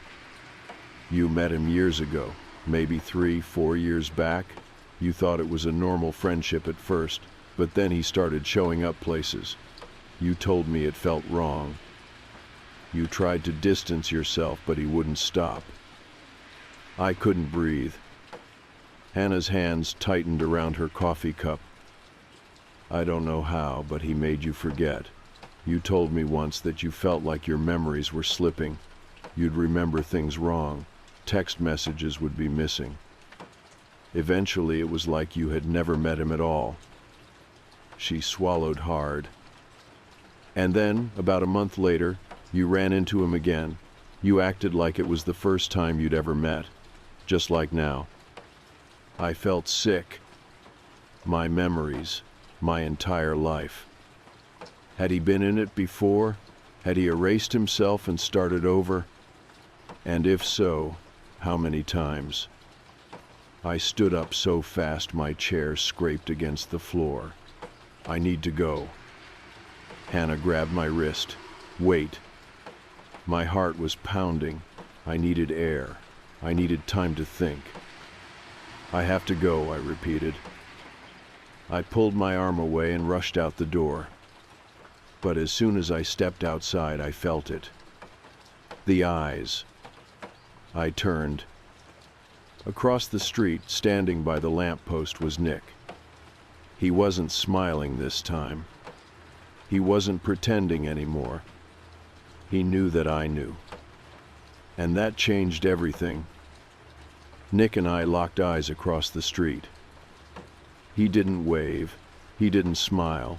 He just stood there, completely still. I felt a wave of nausea roll through me. My legs tensed, instinct screaming at me to run. But something in me knew if I ran, he'd follow. So I forced myself to breathe, forced my hands to unclench. I wasn't going to let him control me. Not again. I turned around, walked straight to my car, and got inside. I didn't look back as I pulled out of the parking lot, but I could feel him watching me the whole time. I called Hannah the second I got home. She picked up on the first ring. "Are you okay?" "No," I said, voice shaking. "I saw him. He was outside the cafe. He knows I remember." Silence. Then she said, "You need to leave." My pulse jumped. "Leave?" "Yes. Get out of town. Don't tell anyone where you're going. Just go." The way she said it scared me, like she knew something I didn't. I ran a hand through my hair, pacing my living room. "Hannah, I need you to tell me everything. Everything you remember from last time." She exhaled shakily.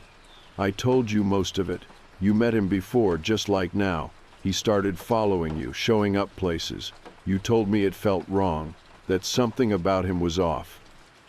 And then you forgot, and he started over." I swallowed hard. But how? How could I just forget? "I don't know," she admitted, "but there's more." I stopped pacing. She hesitated. "Before you forgot, before everything changed, you said something weird." I gripped my phone. "What?" "You said you had met him even before that it had happened once before, years ago, and that every time he got closer, more involved in your life." My throat went dry. "This isn't the second time," she whispered. "It's the third." A cold, sinking feeling settled in my gut. Nick had been doing this for years. How many times had I met him? How many times had he erased himself, made me forget, just to start over again? I felt like I was losing my mind. Then my phone buzzed. A new message. "Nick, please don't run this time." I gasped, dropping my phone like it burned me. Hannah heard it hit the floor. "What? What happened?" My fingers were ice cold as I picked it up and read the message again. I tried to keep my voice steady. "He just texted me." "What did he say?" I closed my eyes. "That he doesn't want me to run." Hannah's voice hardened. "You need to go to the police." I barely remember driving to the station. I was running on pure adrenaline, hands gripping the wheel so tight my knuckles went white. When I got there, I walked straight to the front desk. "I need to report a stalker," I said.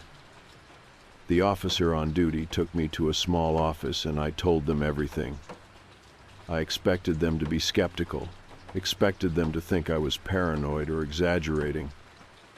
But when I gave them Nick's name, something changed. The officer, Detective Harris, sat up straighter.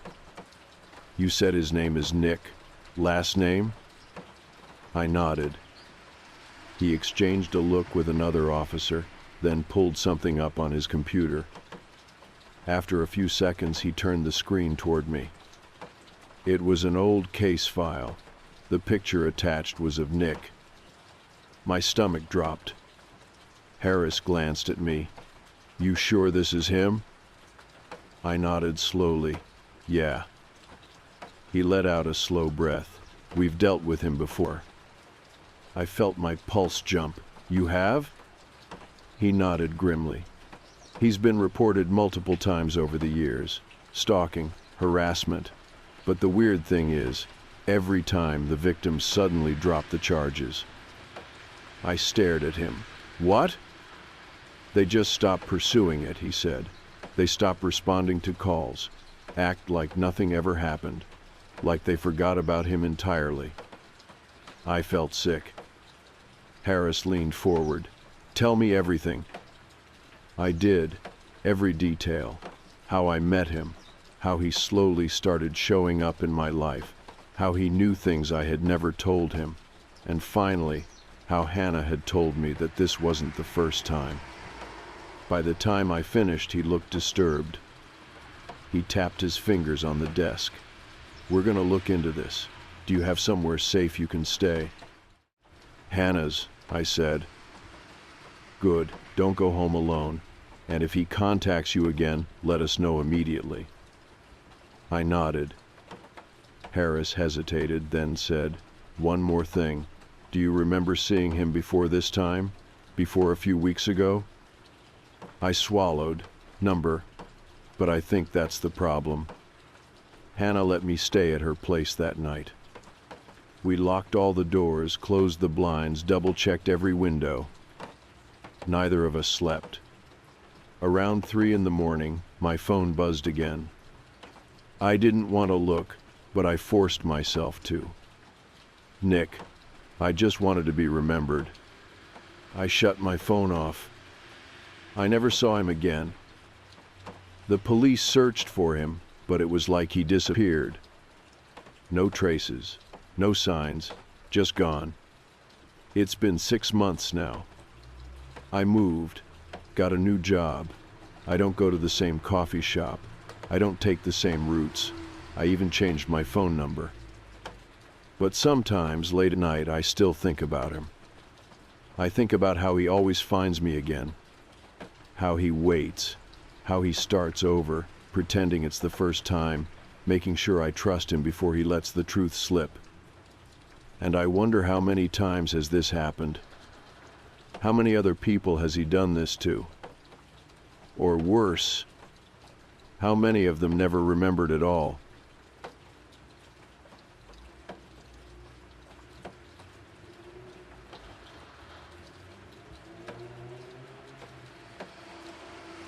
The first time I heard it, I assumed it was the wind. A soft, rhythmic tap, tap, tap against the glass, barely audible over the hum of my ceiling fan. It wasn't unusual. My apartment was on the 3rd floor of an old building, and sometimes the wind would rattle the windows just right, making strange sounds. I was half asleep, drifting in that hazy space between dreaming and waking, when I noticed it. Tap, tap, tap. Not loud, not frantic. Just patient. I turned over groggy, blinking at the red glow of my alarm clock. 2:47 a.m. Too tired to care. I pulled my blanket over my head, blocking out the noise, and let sleep take me again. The next morning, I barely remembered it. I only recalled the sound in flashes while making my coffee, like a forgotten detail from a dream. I rubbed at my temples, shaking off the feeling. It had been the wind. Nothing more. The week passed uneventfully. Work, gym, dinner, repeat. My life was uneventful, predictable. And then it happened again. Tap, tap, tap. I woke up instantly this time. The sound wasn't aggressive, not demanding. It was deliberate, like someone was waiting. I sat up in bed, heart pounding, the room too quiet. I glanced toward the window, but the blinds were drawn, the soft glow of a street lamp barely filtering through the slats. I listened. Nothing. The room felt off. Not in a way I could explain, just that deep, instinctual feeling that something wasn't quite right. I reached for my phone, thumb hovering over the flashlight button. Then I hesitated. Do I really want to look? A stupid thought. There was nothing out there. I exhaled, shook my head, and forced myself to lie back down. I barely slept. By the 3rd time, the sound had become routine. Like clockwork, once a week, always at the same time. 2:47 a.m. I tried to ignore it, but that only made it worse. Because once you notice something, once you realize it's happening at a pattern, you can't unnotice it. And suddenly, I was waiting for it. Lying in bed, holding my breath, watching the clock tick toward the inevitable moment. And like always, it came. Tap, tap, tap. I sat up slowly this time, expecting it. My pulse drummed in my ears. I turned toward the window. For the first time, I considered opening the blinds. But a new thought stopped me. What if I do, and there's something there? A chill ran down my spine. I swallowed hard, curling my fingers into the blanket, gripping it tight. You're being ridiculous. But my body wouldn't move. I sat there, frozen, waiting. Tap, tap, tap. And then, as suddenly as it had started, it stopped. The silence that followed was worse. The next day, I told myself I was being paranoid. It was probably a bird. That made sense, didn't it? Some dumb pigeon landing on the windowsill, pecking at the glass. Except, there was no ledge, no balcony, nothing for something to stand on. I grabbed my coat and went outside, staring up at my apartment window from the parking lot. The building was old, brick. My unit was 3 stories up, facing the alley. The only thing near my window was a drain pipe running alongside the building. I felt something cold and awful settle in my stomach. It was stupid. It was just a sound. But I couldn't shake the feeling that something wasn't right. That night, I didn't sleep at all. I lay in bed, my back to the window, body tense with anticipation. I knew it wouldn't come. It had only ever happened once a week, and tonight wasn't the night. But I still waited. I couldn't help it. I kept picturing it, the glass behind me, the blinds. Something just outside looking in. I told myself to stop, to let it go. I closed my eyes, counted my breaths. Then, tap, tap, tap. My blood ran cold. I wasn't supposed to hear it tonight. But it was there. Soft, patient, like it was testing me. A new game. I turned, slowly, my heart pounding so hard I could hear it. The blinds were still drawn, the window was closed. Nothing could get in. Nothing could reach up here. I inhaled sharply, fisted my hands in the sheets. And before I could stop myself, I whispered, "Hello?" Silence. The longest, deepest silence I had ever heard. Like the whole world had stopped. Then, a new sound. A soft, slow creak. The sound of a hand pressing against glass. Right on the other side. I shot up, grabbed my phone, thumb jamming against the flashlight button. I yanked up the blinds. The beam of light hit the window, and there was nothing. Just empty glass. No handprint, no shadow. No sign that anything had ever been there. But I knew. I knew. And this time, it wasn't leaving. The next morning, I checked the window. Nothing unusual, no scratches, no smudges. I tried to convince myself it had been in my head, that I had imagined the whole thing. But I couldn't ignore it anymore. I needed proof. So that night, I set up my phone, face down on my desk, camera tilted toward the window. If something was out there, I'd see it. If there was nothing, I'd sleep easier. I left it recording. And when 2:47 a.m. came, I lay in bed, staring at the ceiling, waiting.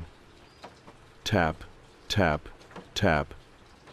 I didn't move, didn't speak, just closed my eyes and let the sound crawl over me. Then, nothing. Silence. It was gone.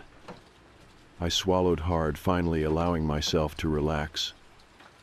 And as the minutes passed, I drifted into uneasy sleep, not knowing what I would find in the morning, not knowing that this time I had caught it.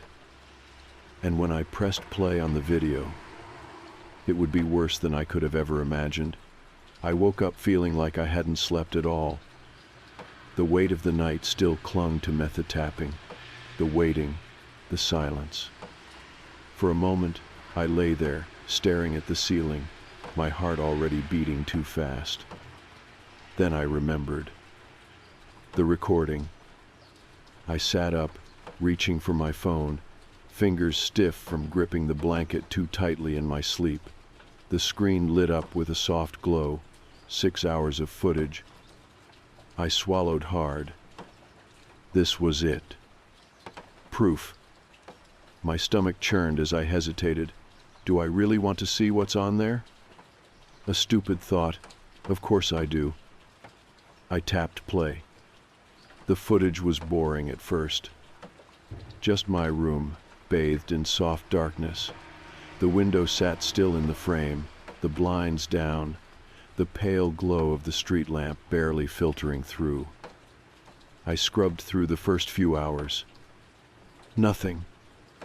Then, 2:47 a.m., my body tensed.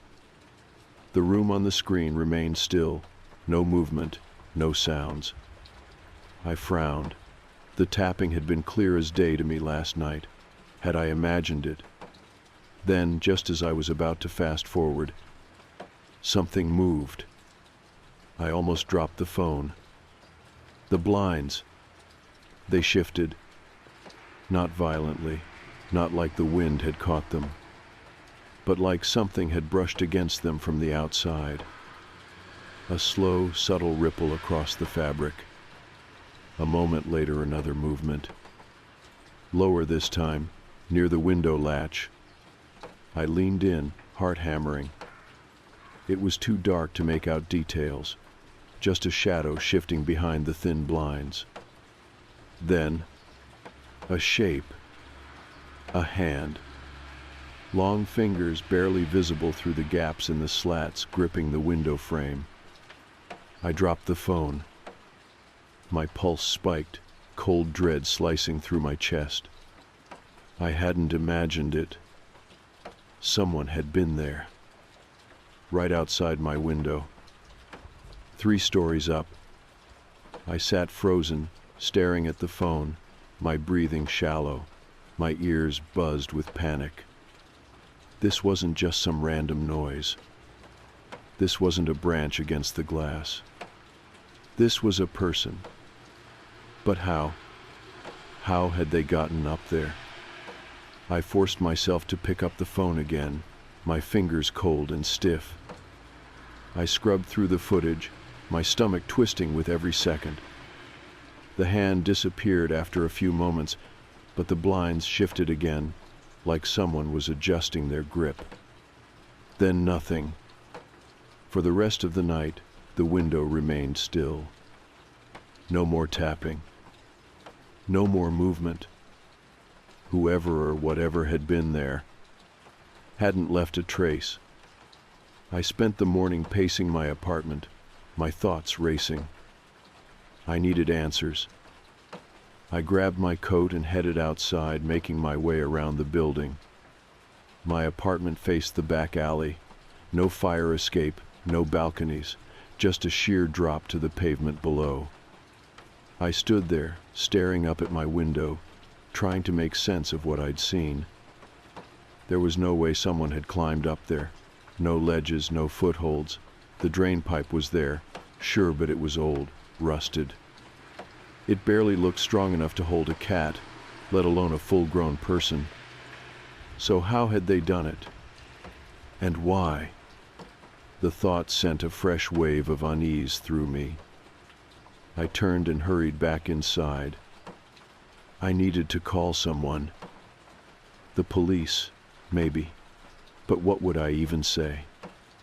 Hey, an invisible man is tapping on my window at 2:47 every night.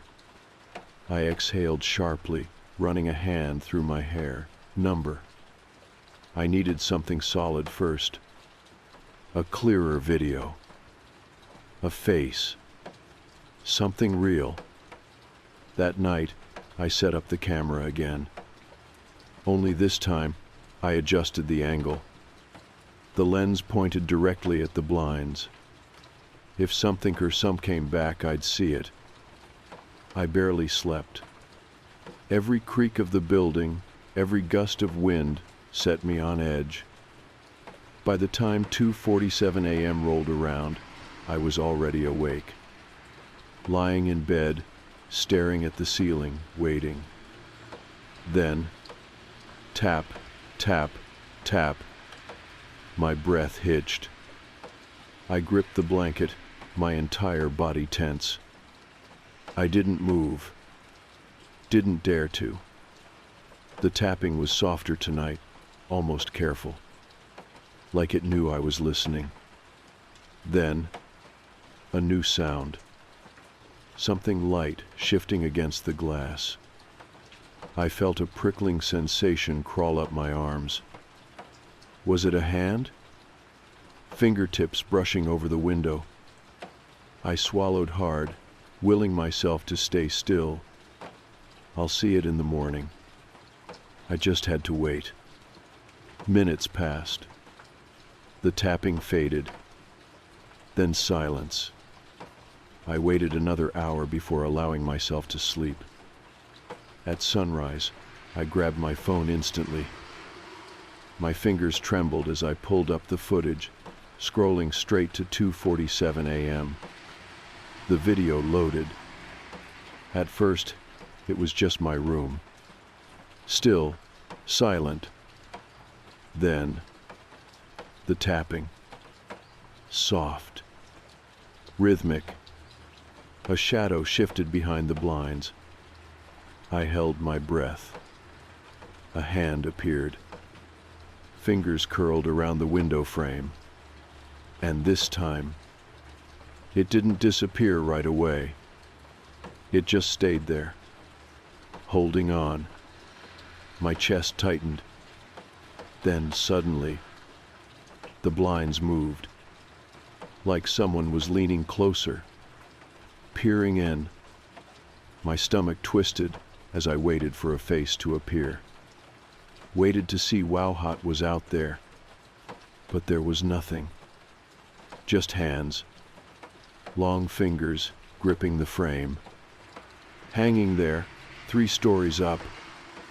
No body. No face. Nothing holding them up. I slammed the phone down. My breath came in short, shaky bursts. My entire body buzzed with fear. That wasn't human. That wasn't possible. My mind raced, grasping for logic, for any explanation that made sense. But there wasn't one. I reached for my phone again, fingers trembling, and forced myself to play the rest of the video. The hand stayed there for 2 full minutes. Then, they simply let go. Just released. As if whatever was holding them up had simply floated away. I clenched my jaw. This had to be a prank. It had to be. Some kind of sick joke. But I knew. Tomorrow night, it would come back. And next time, I wasn't sure if it would just be hands at the window. Next time, it might want more. I didn't leave my apartment that day. I couldn't. I sat at the kitchen table, hands wrapped around my coffee cup, my phone lying in front of me, screen black. I hadn't rewatched the video. I couldn't. I already knew what I had seen. Hands. Just hands gripping the edge of my window frame. With nothing, no one holding them up. It had to be a trick. It had to be something explainable. But the more I tried to rationalize it, the more my mind kept circling back to one impossible truth. It wasn't normal. And it was going to come back. By nightfall, I was exhausted. My brain felt fried, like I had spent the entire day running but never actually moving. I knew I should leave, stay with a friend, check into a motel, anything. But some sick part of me, some stubborn, stupid part, needed to see what would happen. So I set up my phone again. This time I positioned it differently, no more aiming at the blinds. Now it was directly in front of the window. If those hands came back, I'd get a clear shot. My heart pounded as I propped the phone against a stack of books, making sure the angle was perfect. The room felt wrong, too quiet, too still, like the air itself was waiting. I climbed into bed, my stomach twisted into knots. And then I waited. 2:47 a.m. The tapping started. Soft. Patient. I stared at the ceiling, frozen beneath the blankets. This time, I didn't turn, didn't move. I let it happen. Tap, tap, tap. A part of me wanted to rip the blinds open, to see it with my own eyes. But I didn't. Because deep down, I knew if I looked, it would see me too. And I wasn't ready for that. So I stayed still, let it tap, and eventually it stopped. I barely slept after that. I just lay there, waiting for morning. As soon as sunlight hit my window, I bolted upright, heart hammering. I grabbed my phone. Shaking fingers, opened the video. Skipped ahead. The screen stayed still for the first few hours, the window, the faint glow of the streetlight outside. Then, at exactly 2:47 a.m., a shadow moved. I sucked in a breath, eyes locked on the screen. The hands came first, curling over the edge of the window frame, fingers pressing into the glass. Then, slowly, they pulled up. I stopped breathing. The hands didn't just grip the window this time. They were trying to lift something up, something too heavy. The fingers strained, pressed harder. Then, a shape, a head, rising slowly. I felt actual nausea as I watched. The head came higher, inch by inch, as if something was dragging itself up from nothing. The features were wrong. I couldn't make them out, couldn't tell if it was a man, a woman, or something else entirely. The only thing I knew for sure, it was looking into my apartment. I slammed my phone down on the table, gasping for air. My hands were shaking. I couldn't do this. I couldn't. I grabbed my keys. I had to get out. I ended up in my car, gripping the wheel so tight my knuckles ached. I should call someone, the police maybe, but what would I even say? Hey, an invisible person is climbing my window every night. I let out a sharp breath, shaking my head. There had to be an explanation. Something rational. But there wasn't. And I knew, deep in my gut, this wasn't going to stop. Not on its own. I pulled out my phone again, my hands still trembling, and clicked the video once more. I forced myself to watch. Forced myself to see. The hands, the head, the thing pulling itself up. But it never fully climbed through. It just held there, watching, waiting. And then, after exactly 3 minutes, it let go. Just released, like it had never been there at all. I sat there, phone clutched in my hands, pulse thudding. I knew what I had to do. I had to stay awake. I had to see it with my own eyes. Because tonight I wasn't just going to record it. I was going to catch it. I spent the rest of the day preparing. I bought an extra camera, better one, with night vision. I set it up outside my apartment window, rigging it on a makeshift stand. If something climbed up tonight, I'd see exactly what it was. Inside, I positioned my phone in its usual spot, aimed at the blinds. And then I waited. The apartment was too quiet. I kept glancing toward the window, my stomach twisting. I felt like I had invited something in. Like by acknowledging it, I had made it real. But it was real. And tonight, I was going to prove it. 2:47 a.m. The first tap came instantly, like it knew I was waiting. I didn't move, didn't breathe. I forced myself to stay still. Tap, tap, tap. My pulse was so loud I could barely hear it. I gripped the phone under my blanket, thumb hovering over the screen. I could check the outside camera, see it from the other side. But I was scared. Scared that the moment I looked, I'd see too much. But I had to know. I swallowed hard and clicked the live feed. The screen flickered. Then, nothing. Just the window. The building's exterior. The empty wall leading down to the alley. No ledge, no fire escape. Nothing for someone to stand on. And yet, the tapping continued. I switched back to my room's camera. The hands were already there, gripping the frame. But this time, they were inside. My heart stopped. The fingers curled around the window from the inside of my apartment. I dropped the phone. Something shifted behind me. I felt it before I heard it. A presence. Something just beyond my vision, just past the edge of my bed. Then, a new sound. Not tapping. Not scratching. Something closer.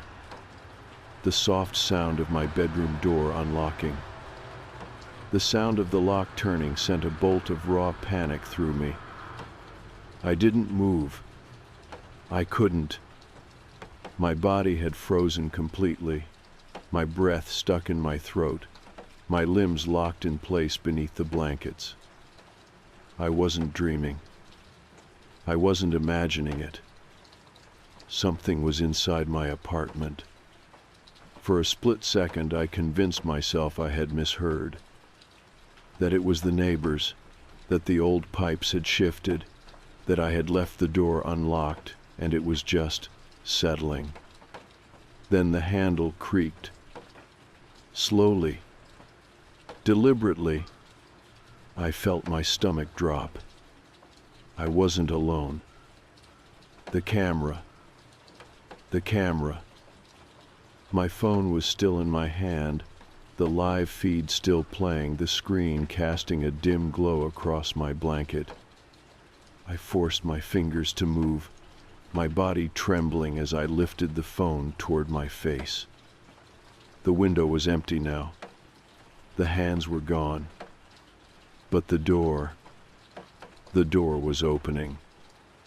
In the grainy black and white night vision feed, the knob twisted and the door slowly swung outward. A figure stood just outside my bedroom. Tall, thin. It didn't move at first, just stood there, watching. I couldn't see a face, only a shape. A void where a person should have been. Then, a step. I snapped. I threw myself out of bed, phone forgotten, heart pounding so hard I could feel it in my throat. The second my feet hit the floor, the thing moved. Not rushed, not panicked, but like it had been waiting, like it had wanted me to react. I bolted for the door. No thinking, no hesitation, just pure survival. I shoved past the thing in the doorway and felt it. Not solid, not soft, something else. a shape that didn't belong, a presence that wasn't human. I didn't stop to look. I didn't even scream. I just ran. Through the darkened apartment, past the kitchen, my hand fumbled for the front door lock. I yanked it open and stumbled into the hallway, gasping. For one horrible second, I thought it would follow me, that I would turn and see it right behind me. But when I turned, the door was still wide open, and the apartment was empty. I stood there, shaking, my breath coming in ragged bursts.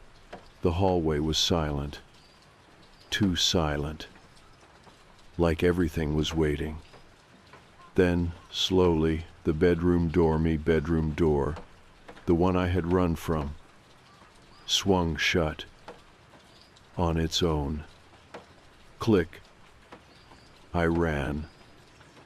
I don't remember driving. I don't remember grabbing my keys, shoving my feet into my sneakers, or sprinting down the apartment stairs like my life depended on it. All I remember is the next moment standing in my car, engine running, hands gripping the wheel so tightly my knuckles ached. I stared straight ahead, refusing to look back. My body was on fire with adrenaline, my mind screaming at me to move, to drive. I didn't stop until I was parked outside a gas station on the other side of the city. The lights were bright. There were people inside. I could see them through the windows. Real people. Normal. Safe. I gripped my phone with numb fingers.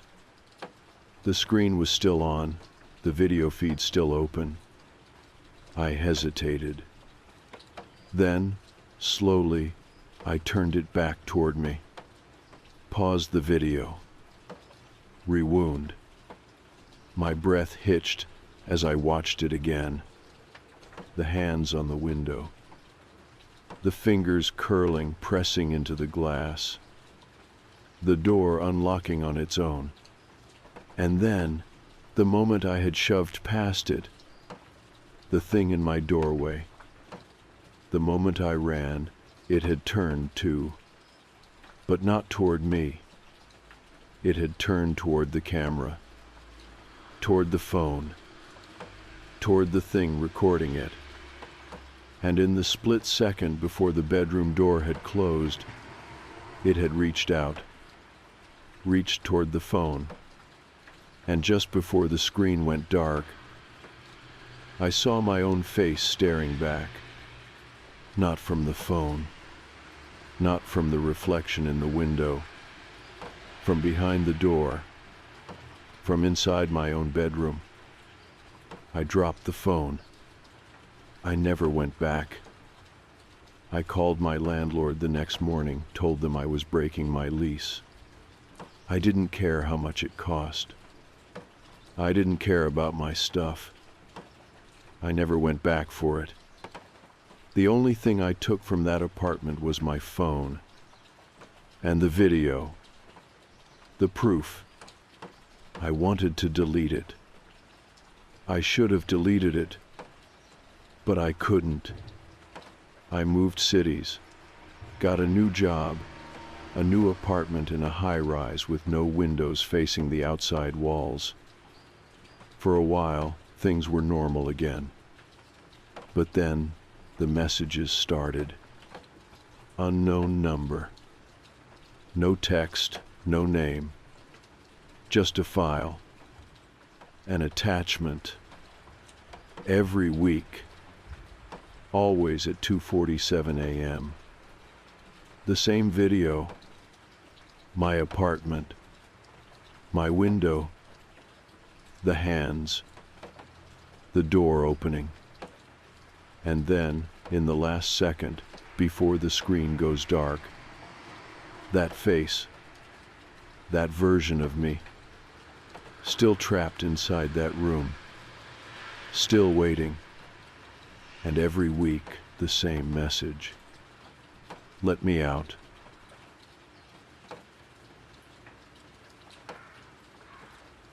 The smell hit us the moment we unlocked the front door. Not strong, not overwhelming at first, just a faint, wrong undercurrent beneath the crisp scent of fresh paint and floor polish. It was subtle enough that I ignored it at first. It was an old house, a beautiful one, a steal at the price we got it for, but old houses came with quirks. Maybe it was stale air, or dust, or the way wood soaked in decades of life and never quite let it go. But as the days passed, the smell grew. It thickened. By the end of the first week, I couldn't pretend anymore. It wasn't something we were imagining. Something was rotting. At first, we blamed the basement. Sam and I had barely been down there since moving in. It was unfinished floor, exposed pipes running along the ceiling, wooden shelves stacked against the walls. The previous owner had left behind junk-old tools, paint cans, something that looked like an antique birdcage. I hated being down there. The air was damp, wet in a way that clung to the skin. The dim yellow light from the bare bulb in the ceiling barely cut through the shadows. The walls, made of old brick, seemed to lean inward. But the smell was strongest in the far corner. Sam stood there, hands on his hips, frowning at the floor. "It's got to be something down here," he muttered. We searched everything. We checked the vents for dead animals. We pulled the rusted shelving away from the walls, shook out cobweb tarps, flipped old wooden crates. Nothing. No rotting food, no carcasses. No source. It should have been a relief, but it wasn't. Because when you can't find the thing that's wrong, you start wondering if the problem is bigger than you thought. That night, I lay awake in bed, breathing in wood, dust, and decay. And I knew, even before I drifted into sleep, that the smell was getting stronger. We tried everything. Bleach, vinegar, a dehumidifier running 24/7. I opened every window in the house, let fresh air churn through every room. And for a little while, I let myself believe it was helping. Until the morning I found flies in the kitchen. Not a swarm, not yet. Just 2 or 3, buzzing lazily over the sink, landing on the counter before darting back into the air. I tried to brush it off. Old houses have cracks. Flies get in. It's summer. But when I looked up, something in my stomach tightened. One of them had landed on the ceiling, right above me. Not moving. Just sitting there. Watching. Sam was the first to mention it out loud. "We need to call someone," he said one night over dinner. He looked tired, pale. We both were. The smell had gotten worse, pressing into the walls, into our clothes. I swallowed, setting my fork down. Like who? A plumber, maybe? Someone to check the pipes? Gil already came, I reminded him. He said the drainage is fine. Sam exhaled sharply, rubbing his temple. "Then what the hell is it, Claire? Smells don't come from nowhere." I didn't have an answer. That night I heard something. A shift. A soft, slow creak beneath the floor. I told myself it was the house settling. I told myself a lot of things. We called the plumber again. Gil was reluctant to come back, probably because he had already told us there was nothing wrong. But he showed up anyway, dragging his toolbox through the kitchen, shaking his head as we led him downstairs. "I'm telling you," he muttered, "your plumbing's solid." I hovered by the doorway, my arms crossed, then explained the smell. He sniffed the air and made a face. "All right, yeah, I'll admit it's bad." We stood in silence as he knelt down, pressing his palm to the cement floor, his brow furrowed, his expression unreadable. I didn't like that. Didn't like the way his face changed. "What?" Sam asked. Gil rocked back on his heels. "This concrete," he tapped his knuckles against it, "not original." Sam frowned. "What do you mean?" Gil stood, dusting his hands off. "I mean this part of the floor." He gestured to the far corner, where the smell was strongest. It was redone at some point, not that long ago either. I felt something shift inside me, a slow, creeping unease. "Why?" I asked. Gil shrugged. "No idea. Maybe a crack in the foundation. Maybe just cosmetic. He turned, already heading for the stairs. Either way, nothing I can do about it. And then, just before he left, he paused, scratched his jaw, said, "You ever ask the old owners?" I tried. I dug through the house records, found the name of the previous owners, a couple who had only lived here a few years before selling. I searched their names online. Nothing. No social media, no LinkedIn profiles, no trace of them anywhere. Like they had disappeared. I tried calling the number listed in the records. Disconnected. Sam watched me from the doorway. "This is getting in your head," he said quietly. I wanted to agree, wanted to believe he was right. But that night, I heard it again. A shift. A creak. A sound beneath the floor. And this time I knew. It wasn't the house settling. The smell was unbearable now. No matter how much we scrubbed, it was there, thick, deep. A thing that didn't just linger, it lived in the house. It made Sam sick. He swore it wasn't the smell, that it was just a stomach bug, but I wasn't so sure. He sat on the couch, pale, sweating, rubbing at his temples. "I need a break," he muttered, "from all this." I swallowed. "Maybe we should get a hotel for a few days." He let out a breath, nodded. "Yeah." We packed our bags, locked the doors behind us, left the house in silence. But as I turned to look one last time, something in the basement window moved. A flicker, a shadow. Gone too fast. I almost convinced myself I hadn't seen it. But that was the moment I knew. The smell wasn't just a smell. It was a warning. Something was waiting for us. And the second we came back, it would still be there. We stayed in the hotel for 3 days. At first, I told myself we just needed a break, to step away from the house, let our nerves settle, come back with a clearer perspective. But the truth was, I didn't want to go back. Not yet. Because the longer we were away from it, the more I realized just how much the house had gotten under my skin. The smell had seeped into my thoughts, into my clothes. I woke in the hotel bed feeling like it had followed me, clinging to my skin like invisible mold. But Sam was different. By the third morning, he was restless. He paced the hotel room, scrolling through his phone, sighing every few minutes. "This is stupid," he muttered. "It's just a smell." I stayed silent. "We left like someone was hunting us, Claire," he continued, "like the place is haunted or something." I met his gaze. "You think I'm being paranoid?" He hesitated, then carefully, "I think we should stop feeding into this." I exhaled, pressed my fingers to my temples. "Fine, let's go back." And just like that, the decision was made. We packed our bags, checked out of the hotel, and drove home. I had spent 3 days dreading the moment we walked through the front door. But when we did, everything was exactly the same. The windows were closed, the furniture untouched, no signs of movement, no shadows in the basement window. I almost laughed at myself. "See," I told myself, "it was nothing." But then, that night, it started again. It began with the scratching. I woke up sometime after midnight. The house was silent, too silent. And then I heard it. Faint, subtle, a slow, deliberate scrape beneath the floorboards. I froze. It wasn't pipes, not the house settling. It was movement. Slow, deliberate, like fingernails dragging along the underside of the wood. My breath hitched. Sam stirred beside me, rolling onto his side. "You hear that?" I whispered. A long pause. Then, "No," he mumbled.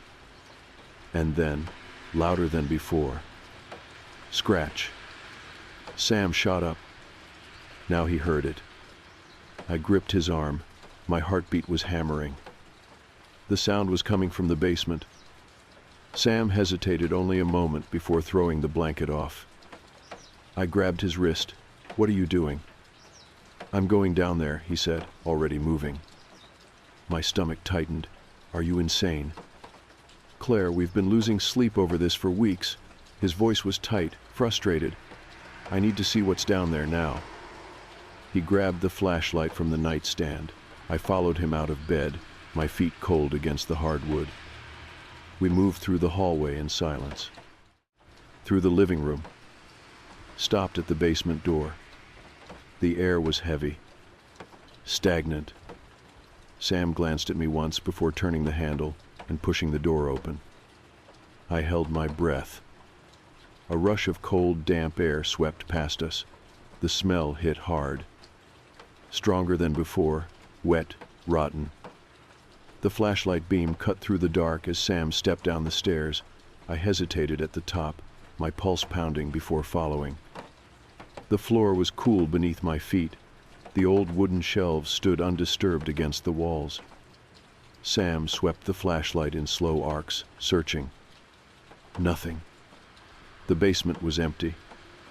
But then, a new sound. A click. Not behind us. Not from the walls. From beneath the floor.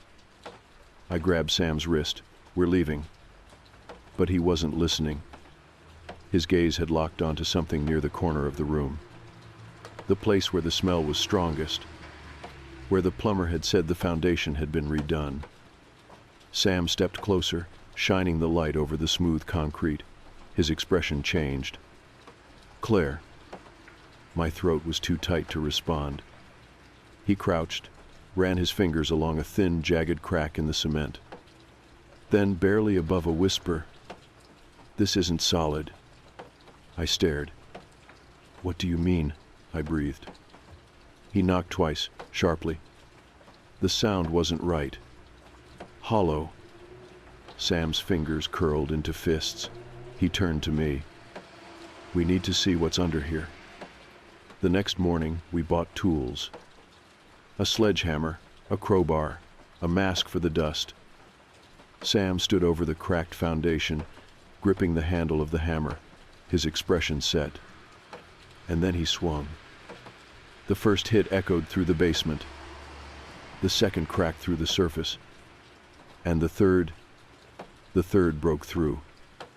The cement gave way, splitting apart like dead skin. The smell that poured out was unbearable. I gagged, stumbling back, pressing my arm over my face. Sam coughed, waving the dust away. We stared. There, beneath the house, a tunnel, a dark, narrow passageway, leading straight under our neighbor's house. My body locked. My skin crawled.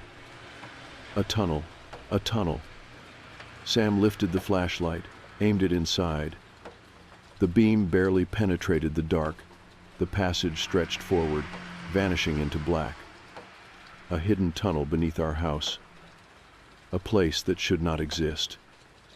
And then I saw something. Number. Someone. A figure. Standing at the far end. Just beyond the reach of the light. Watching. Waiting. I grabbed Sam's wrist, my voice breaking. "We are not going in there." That night, I didn't sleep. Neither did Sam. We sat in the living room, silent, watching the door. And I knew, deep in my chest, we had made a mistake. Because the tunnel wasn't empty. And now, it knew that we knew. We didn't go back into the basement. Not that day, not that night. Not even when the house felt different, like something had shifted beneath our feet, something we could no longer ignore. The knowledge of the tunnel, the fact that it existed, that it had been there all along, sat between us like a living thing. Neither of us spoke about what we had seen at the end of it. The figure, because acknowledging it would make it real. And neither of us was ready for that. By morning, Sam had convinced himself it was nothing. There's a logical explanation, he said over coffee, his voice tight, too rehearsed. Maybe it's an old maintenance tunnel. Maybe the previous owners didn't even know about it. I swallowed hard. Sam. Or maybe someone dug it themselves, he continued, pushing past my interruption. An escape route. Could have been used decades ago, maybe, during Prohibition, or... Sam. He stopped. Slowly, his fingers curled around the mug. He didn't look at me. I exhaled, pressing my palms against the table. There was someone down there. A long silence. Then finally, we don't know that. I stared at him. You saw what I saw. His jaw tensed. Could have been a trick of the light. I could hear the edge of desperation in his voice, the need for something to be explainable. He was trying so hard to rationalize it. I couldn't. I wouldn't. Because deep in my gut, I knew. The tunnel wasn't just some old passageway. It was still being used. The smell hadn't gone away. Even with the tunnel open, exposed, it still clung to the walls, soaked into the air like a permanent stain. And then, the noises started. Not just scratching anymore. Something worse. The first night I woke to the sound of breathing. Not next to me. Not in the room. From beneath the floor. Slow, labored. Like someone was lying just underneath us, pressing their face against the wood, exhaling into the cracks. My chest tightened. I stayed perfectly still, listening, my pulse slamming against my ribs. It wasn't the house settling. It wasn't pipes. It was breathing. And it wasn't mine. I didn't tell Sam. Not at first. He needed to believe we were still in control, that this was fixable. But things kept happening. The food in the fridge started going missing. Not all of it, just enough. The juice carton was lighter than before. The loaf of bread had one less slice. Small things. Things that could be dismissed. But we weren't eating them. And then, the television turned on by itself. I was alone, in the kitchen. The remote sat untouched on the table. And suddenly, from the living room, a burst of static. I turned the corner, my stomach coiling. The screen was nothing but white noise, flickering, hissing. And then, a voice. Not clear, not distinct. A low, garbled whisper.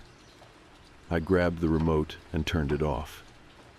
And from somewhere beneath my feet, a slow creak, like someone shifting their weight.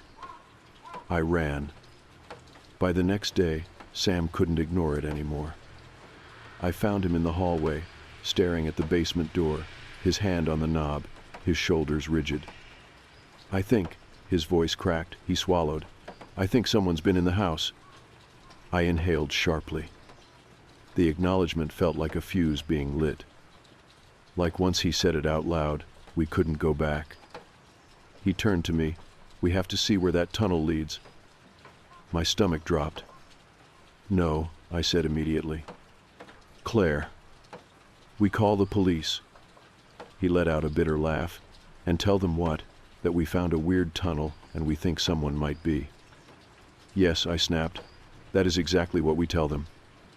But he didn't move. Didn't agree. Instead, he exhaled slowly, rubbing the back of his neck. I just need to see, he murmured. And I knew, deep in my bones, that he was going down there, whether I wanted him to or not. That night, I sat on the edge of the bed, gripping my phone, waiting. Sam had gone down into the basement. Alone. I should have stopped him. I should have done something. But I had felt it, the pull. That horrible curiosity. Like the house wanted us to go further. I checked the time, 12:32 a.m. Too long. Way too long. The hairs on the back of my neck rose. Then, a bang. Loud, echoing. I jumped up, my breath caught. The basement door slammed open. And then, footsteps. Fast, heavy. Sam burst through, slamming the door shut behind him. His face was white, his hands shaking. I rushed to him. "What?" "There's a room," he gasped. His breath was ragged, panicked. "Claire, there's a room." My stomach twisted. "A room," I whispered. His fingers dug into my arms. "It's not empty," he choked out. I froze. A thick, horrible silence. And then, finally, "What did you see?" His lips parted, but for a long time, nothing came out. Then, in a voice I almost didn't recognize, "Someone's been living there." A shiver slid down my spine. Number. Not been. Still. Sam turned to the basement door. His voice barely a whisper. "They know we found it." And from below us, the soft sound of feet against concrete. Moving. Coming up. The sound of footsteps coming up the basement stairs paralyzed me. Slow, deliberate. Not rushed, not panicked. Whoever was down there wasn't afraid of us. I couldn't move. Couldn't breathe. My body locked in place as the steps creaked beneath unseen weight, the sound growing closer, closer. Then stopped, right at the other side of the door. The air between Sam and me was thick, electric, straining under something neither of us could name. For a long, horrible moment, nothing happened. No knocks, no turning of the knob. Just silence. A silence that stretched too long. A silence that felt like it was listening. And then, softly, a single, slow breath. From the other side of the door, Sam lunged, grabbing my wrist, pulling me toward the front door. I didn't resist. We ran. Through the hallway, past the kitchen, through the front door, slamming it behind us, bolting for the car. Sam fumbled with the keys, his hands shaking too hard to get the door unlocked. I turned just once toward the house. Every window was dark, every curtain drawn, except the basement window. Something shifted.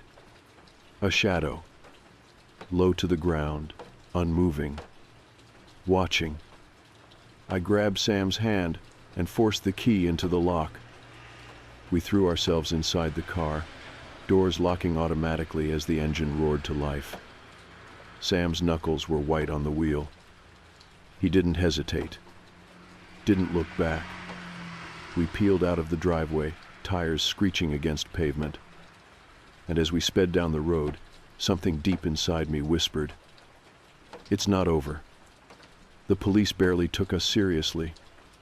We called from the motel we checked into that night, voices frantic, overlapping, stumbling over each other. "There's someone in our house. There's a tunnel under the basement." We heard them. They were right behind the door. The dispatcher sounded calm, too calm. "We'll send someone to check it out." The words felt empty. We barely slept. Every small noise outside the motel made me jump. Every shadow made my breath catch. Morning came too fast. The police called us back. We searched the house. No one was inside. I gripped the phone tighter. "What about the basement?" A brief pause, then, "We found the tunnel." My stomach flipped. "It leads to the neighboring property," the officer continued. "Another basement. Same setup as yours." I didn't blink. And another pause. "The house has been abandoned for years." The words didn't make sense. Sam, who had been sitting stiffly beside me, sat up straighter. "No," he said. "That's not possible. Someone was down there. Someone was living there." "We found evidence," the officer admitted. "Makeshift bedding, canned food, but no one was there." My mouth felt dry. "Who owns the house?" I asked. A pause. "No one. It's been in probate for decades. The last recorded owner died in 1978. The walls of the motel room tilted. Sam and I stared at each other. This wasn't just a squatter. This wasn't someone passing through. Whoever was down there, they had been there for a long time. And worse, they were gone now. We never went back to the house. We didn't even go back to pack. We broke the lease, ate the financial loss, and left town. Sam's brother drove down a week later, collected our things, and had movers bring them to storage. We found a new place, a modern apartment on the 4th floor of a busy building. No basement. No hidden doors. No tunnels. For weeks, I couldn't sleep without the television on, without the lights burning through the dark. I woke up sweating, convinced I heard breathing beneath the floor. I kept telling myself it was over, that we had escaped. But then, something happened. Something small. Something only I noticed. A box of cereal. I had just opened it the day before, had maybe 2 bowls from it. But when I went to grab breakfast, the box was half empty. At first, I thought Sam had eaten it, but he hadn't. And then I noticed something else. The television remote moved just slightly. Not enough to be obvious, just enough to make me wonder. And then, the night I woke up and found the hallway closet open. Not wide, just an inch. A crack of darkness beyond the door. The familiar, sickening prickle of dread. The air in the apartment was still, like something had just left the room, like something had been there only moments before.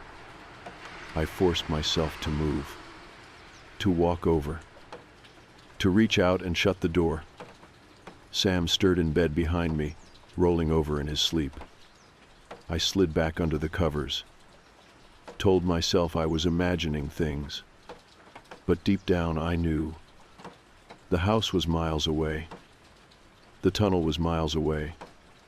But we hadn't left it behind, because whatever was living there, it had never been confined to that house. And now, it knew where to find us.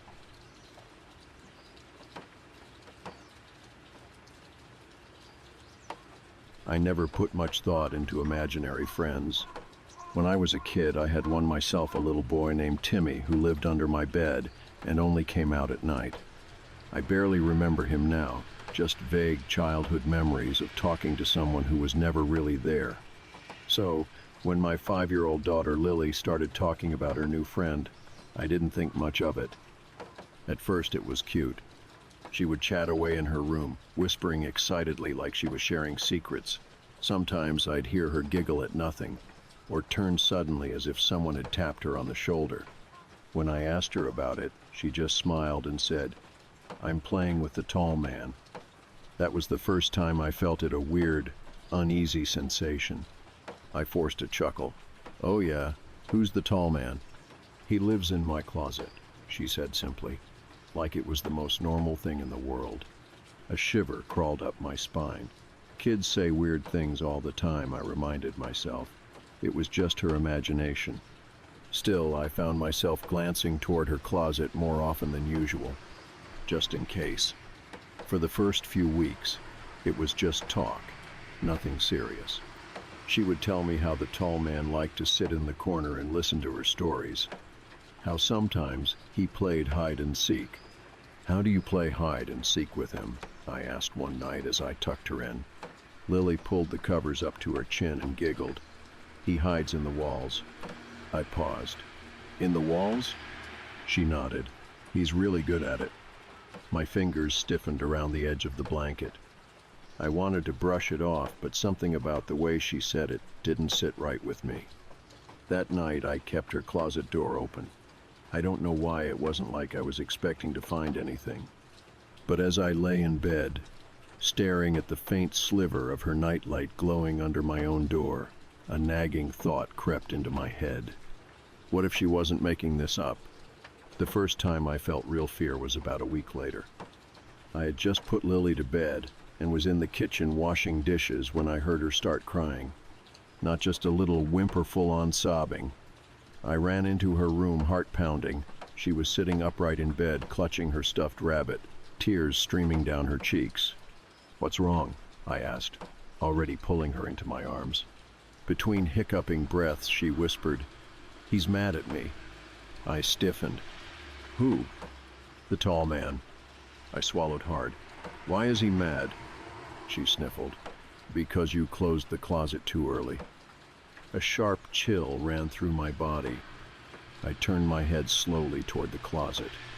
It was open, but I knew for a fact I had closed it before tucking her in. I tried to stay calm. "Lily, did you open the closet?" She shook her head quickly, burying her face into my chest. I didn't want to look. I really didn't, but my eyes drifted toward the closet anyway, and that's when I saw it. The clothes inside were swaying. Not much, just the faintest movement, like someone had brushed past them, or had just been standing there. I felt my stomach drop. A suffocating wave of cold washed over me, my body screaming move. I stood up quickly, flipping on the main light. I grabbed Lily and carried her into my room, locking the door behind us. That night she slept in my bed. I didn't sleep at all. The next day I did a full sweep of the house. I checked every window, every door, every lock. Nothing was open. Nothing was out of place. I even went into Lily's closet myself, pushing the hangers aside, knocking on the walls. Solid. No hidden spaces. Just my own paranoia making me crazy. That's what I told myself. But that night, Lily wouldn't sleep in her room. She clung to me, her little fingers gripping my shirt, whispering, "He doesn't like when you check the closet." I didn't know what to say to that. I just held her close and told her everything was okay, even though I wasn't sure if it was. The final straw came 2 nights later. It was just past midnight when I heard something that made my blood run cold. A soft scraping sound. I jolted awake, my heart hammering in my chest. I turned my head toward Lily. She was fast asleep beside me, her tiny body rising and falling with steady breaths. The scraping sound came again. Slow, deliberate, coming from inside the wall. I held my breath, ears straining. For a long moment it was silent. Then, a whisper. Faint, just barely audible. I couldn't make out the words, but I knew exactly where it was coming from. Lily's closet. I didn't move. I didn't breathe. I just stared at the door, paralyzed. Then, out of nowhere, a sharp 3-knock pattern, coming from inside the closet. A cold, sinking terror rooted me in place. I waited. I listened. Nothing else came. The air in the room felt thick, too heavy to breathe. After what felt like an eternity, I finally reached for my phone and checked the time. 3:12 a.m. I gritted my teeth and forced myself up, my entire body tense. I crept toward the closet, every instinct screaming don't. But I had to. I had to prove to myself that there was nothing there. I raised a shaky hand and, without giving myself a chance to hesitate, yanked the closet door open. Nothing. Just hangers, toys, the usual. I let out a breath. My head swam. Then, just as I was about to shut the door, I noticed something. A tiny sliver of darkness between the wall and the floor. I crouched down, pulse thudding in my ears. And that's when I saw it. A small gap. Not noticeable at first glance, but just big enough for someone to slip fingers through. Just big enough for someone to hide behind. I swallowed the bile rising in my throat. And then, with shaking hands, I knocked back. 3 times. The same slow pattern. I held my breath. Waited. And then, 3 knocks came back. From inside the wall. I didn't move. My breath was locked in my chest, my hands frozen at my sides, my ears straining as if I had misheard. But I hadn't. 3 knocks. Slow, deliberate, coming from inside the wall. A cold, paralyzing dread settled in my bones. My rational mind was scrambling for an explanation, pipes, settling wood, anything that made sense. But deep down I knew. I wasn't imagining it. I wasn't hearing things. Something or someone was knocking back. I stumbled backward, slamming the closet door shut so hard, the entire frame shuddered. My pulse was thundering in my ears, my skin damp with cold sweat. I didn't even realize I was shaking until I tried to grab my phone and nearly dropped it. I forced myself to take a deep breath, think. I needed to do something. Call the police and tell them that my closet was knocking back? They'd think I was insane. Wake Lily? Number absolutely not. I didn't want her anywhere near that room. Instead, I did the only thing I could think of. I grabbed the nearest piece of furniture, a small dresser, and dragged it in front of the closet. The scraping sound of wood against wood made my skin crawl, but I didn't care. I wasn't opening that door again. I backed away slowly, staring at the closet like it might lunge at me. Nothing happened. I waited, listened. The silence stretched and stretched. Finally, after what felt like forever, I turned off the light and left the room. I didn't go back to sleep that night. The next morning, I tried to convince myself that I had overreacted. Maybe it really was the house settling. Maybe the sound had been from outside, and I misheard it. I tried to be logical, tried to let it go.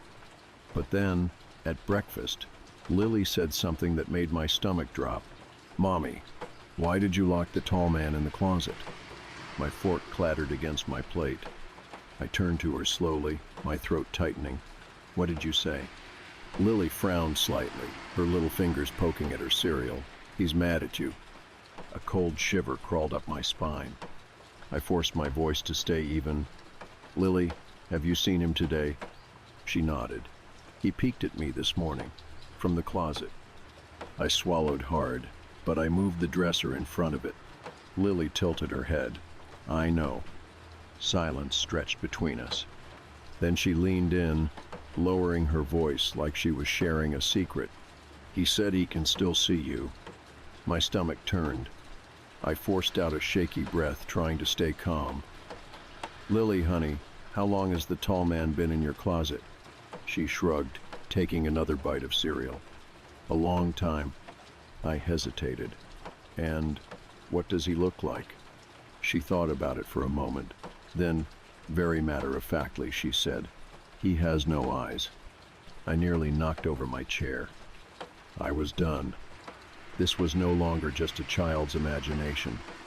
Something was wrong. I needed answers. That afternoon I called my landlord. I didn't know what I was expecting, but I was hoping for something that would make sense of all this. She picked up on the third ring. "This is Carol." "Hi, this is..." I cleared my throat. "I live in the house on Maplewood. I had some questions about the property." A pause. "All right." I hesitated. How the hell was I supposed to phrase this? Finally, I settled on, "Has anyone ever mentioned strange noises in the walls?" Silence. It stretched on too long. My grip on the phone tightened. "Carol?" She let out a slow breath. "Why do you ask?" Something in her tone made my stomach knot. I forced a laugh, trying to sound casual. "Just weird sounds at night. You know how old houses are." Another pause. Then quietly she said, "You should check the attic." A heavy weight dropped in my chest. "What?" Another breath. "You have an attic access, right? In the hallway?"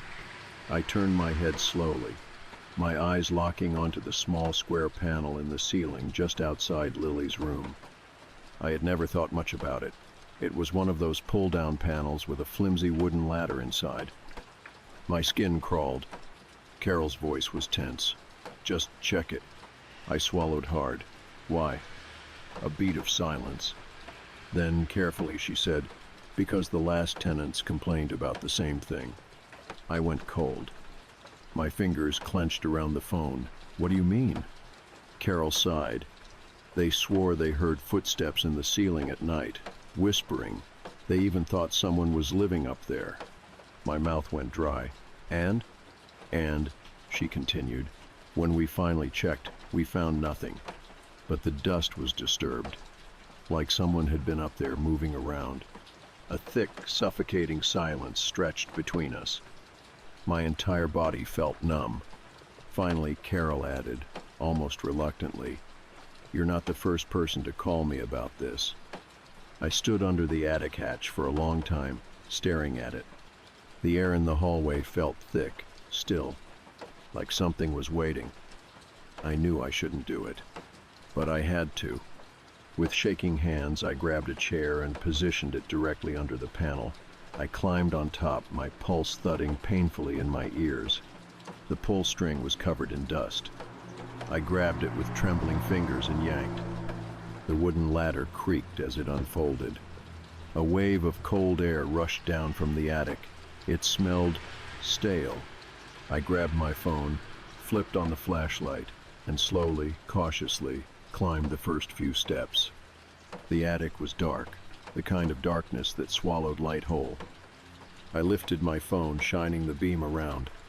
The space was empty, just wooden beams, insulation, footprints in the dust, a trail of them leading to the far corner. My breath hitched. I lifted the phone higher, and then in the corner I saw it. A hole. A gap in the attic floor, just big enough for someone to slip through. To the walls, to the closet. The realization hit me like ice water. Someone had been in Lily's closet. Not a ghost, not an imaginary friend. Someone real, hiding, watching. My stomach twisted. Then, from behind me, a sound, a soft exhale. Too close.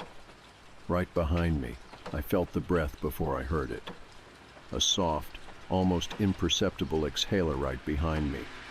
Every muscle in my body locked. The air around me felt thick, suffocating, pressing down on me like a weight. My grip on my phone tightened. I didn't want to turn around. I couldn't. But something in my brain whispered, "You have to." Slowly, I turned my head. My breath caught in my throat. Nothing. Just the dark, yawning space of the attic behind me. The silence was worse than the noise. I swallowed hard, forcing my heartbeat to slow.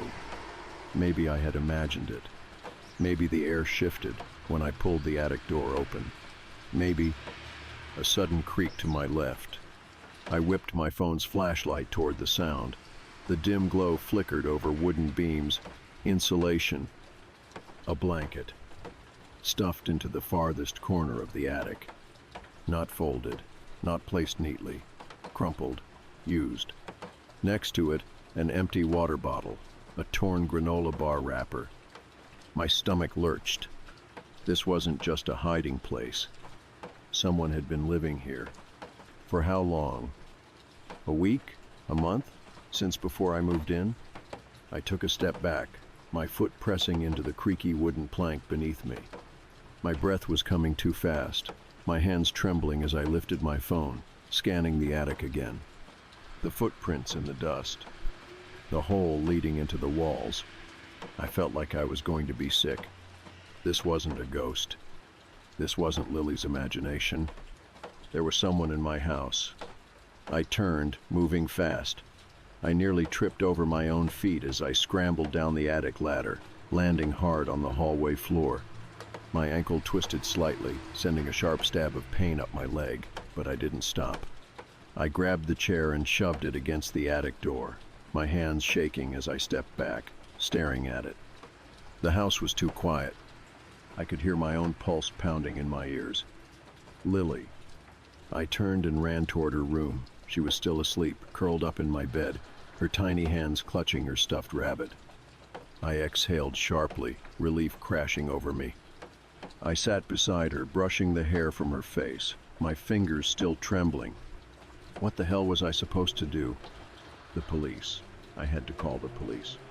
I grabbed my phone, my fingers hovering over the dial pad. Then I froze. A new sound. Soft. Slow. Coming from the closet. A gentle knock. Not loud. Not frantic. Like whoever was inside didn't want to wake Lily. My throat tightened. I turned my head slowly, my breath shallow. The closet door was open an inch. I stared at it, my body rigid with fear. I knew I had closed it. And behind that door, the gap in the wall, the one that led to the attic. I stood, moving carefully so I wouldn't wake Lily. My mind was screaming at me to run, to grab my daughter and get the hell out. But I had to see. I had to know. I crept toward the closet, my pulse hammering in my ears. Every step felt too loud. The door creaked as I pushed it open. The closet was dark, but I could just barely make out the gap in the drywall. It was wider now. Not a sliver anymore. Not a small, unnoticed crack. It looked peeled back, like someone had been using it.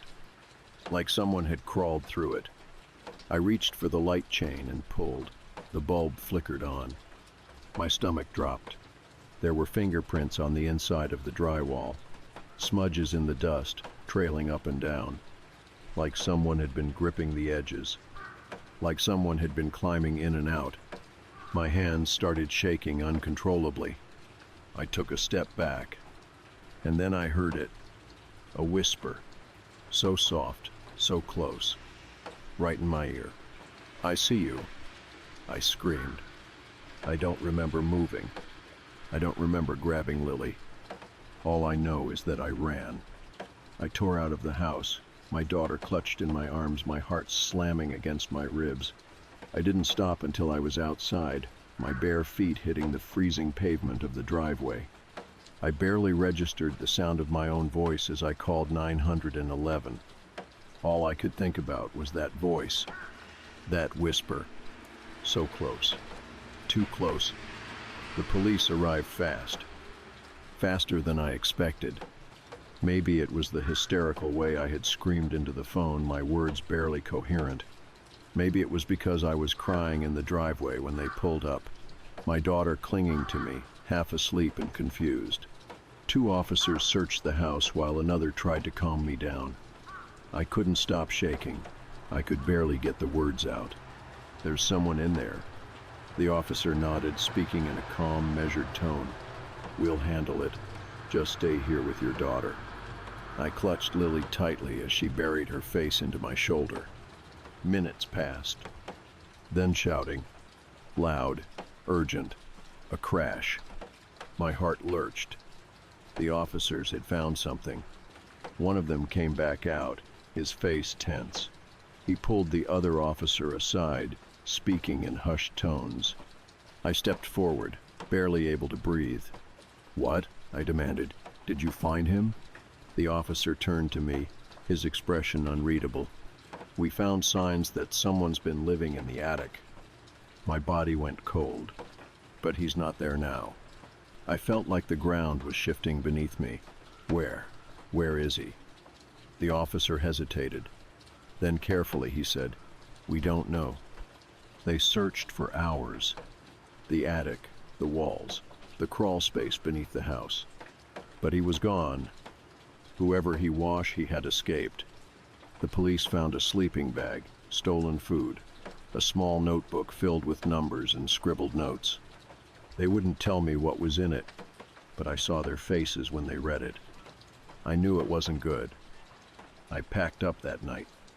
Lily and I left and never looked back. The house is empty now. Someone new will move in eventually. And maybe, just maybe, he'll come back. Because one thing still keeps me up at night. One thing the officer told me before I left. They dusted for prints. They found several sets. But one of them was Lily's.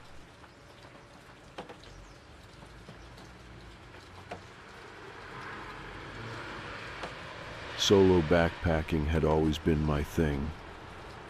I wasn't the type who needed company on the trail. Some people hated being alone in the woods, but for me, it was peaceful. No distractions, no phone buzzing, just the sound of wind through the trees and the rhythmic crunch of my boots on the dirt. I had done this dozens of times before, picked a remote trail, packed my gear, and set off for a few days of quiet. This trip was supposed to be no different.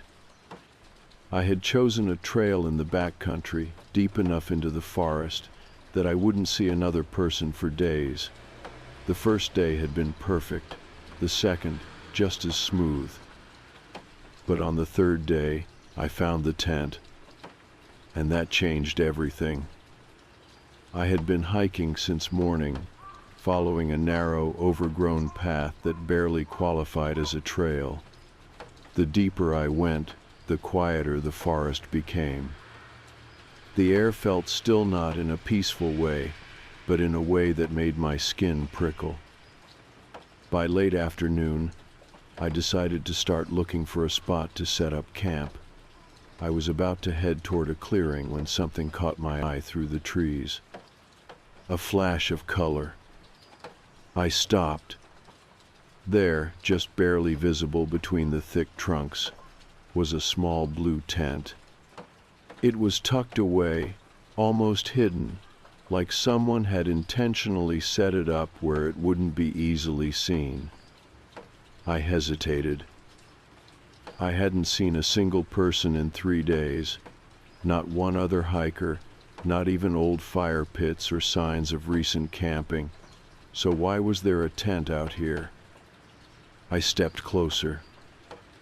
The tent was zipped halfway open, the fabric flapping slightly in the breeze. No movement inside, no sound. I called out, "Hello?" Silence. My pulse picked up. I didn't know what I was expecting. Maybe a sleeping bag, a backpack, some sign that someone had been here recently. But when I crouched down and peered inside, I felt my stomach drop. There was nothing. No gear, no food.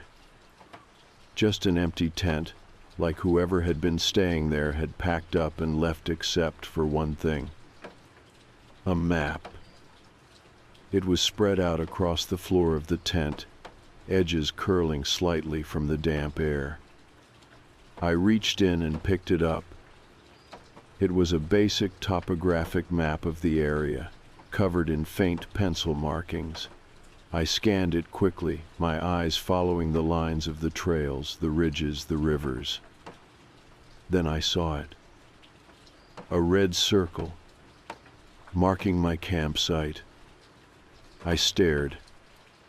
The ink was fresh. Someone had marked my location.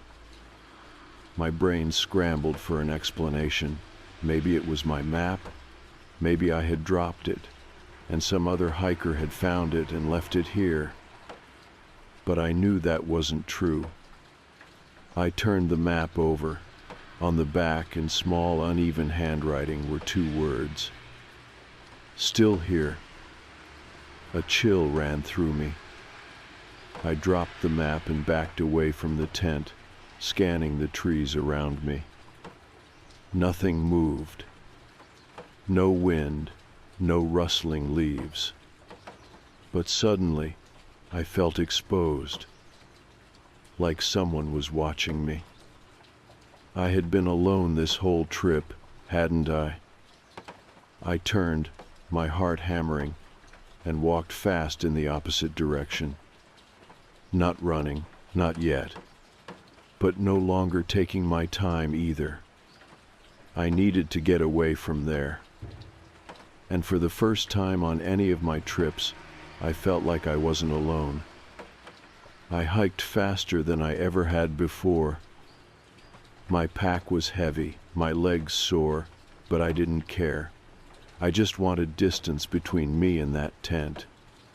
Between me and whoever had marked my campsite on that map. I made it a few miles before finally stopping to catch my breath. The sun was lower now, casting long shadows across the forest floor. My throat was dry, but I didn't want to stop for long. I pulled out my water bottle, took a quick sip, and forced myself to breathe. Think. I had 3 options. Keep heading deeper into the woods, off trail, and risk getting lost. Turn around and hike back the way I came back toward the tent. Stick to my original route, set up camp, and try to keep moving first thing in the morning. None of them felt great. I glanced at the treetops, trying to judge how much daylight I had left. Maybe an hour, maybe less. I sighed. I wasn't going to make it out of the woods before dark. That much was clear. Fine, I'd keep going, find a new place to set up camp somewhere far from where I was supposed to be. I walked for another 30 minutes before settling on a spot. A small clearing, dense enough that I could see everything around me, with nothing blocking my view. I worked fast, setting up my tent with shaking hands. I didn't bother eating. I wasn't hungry anymore.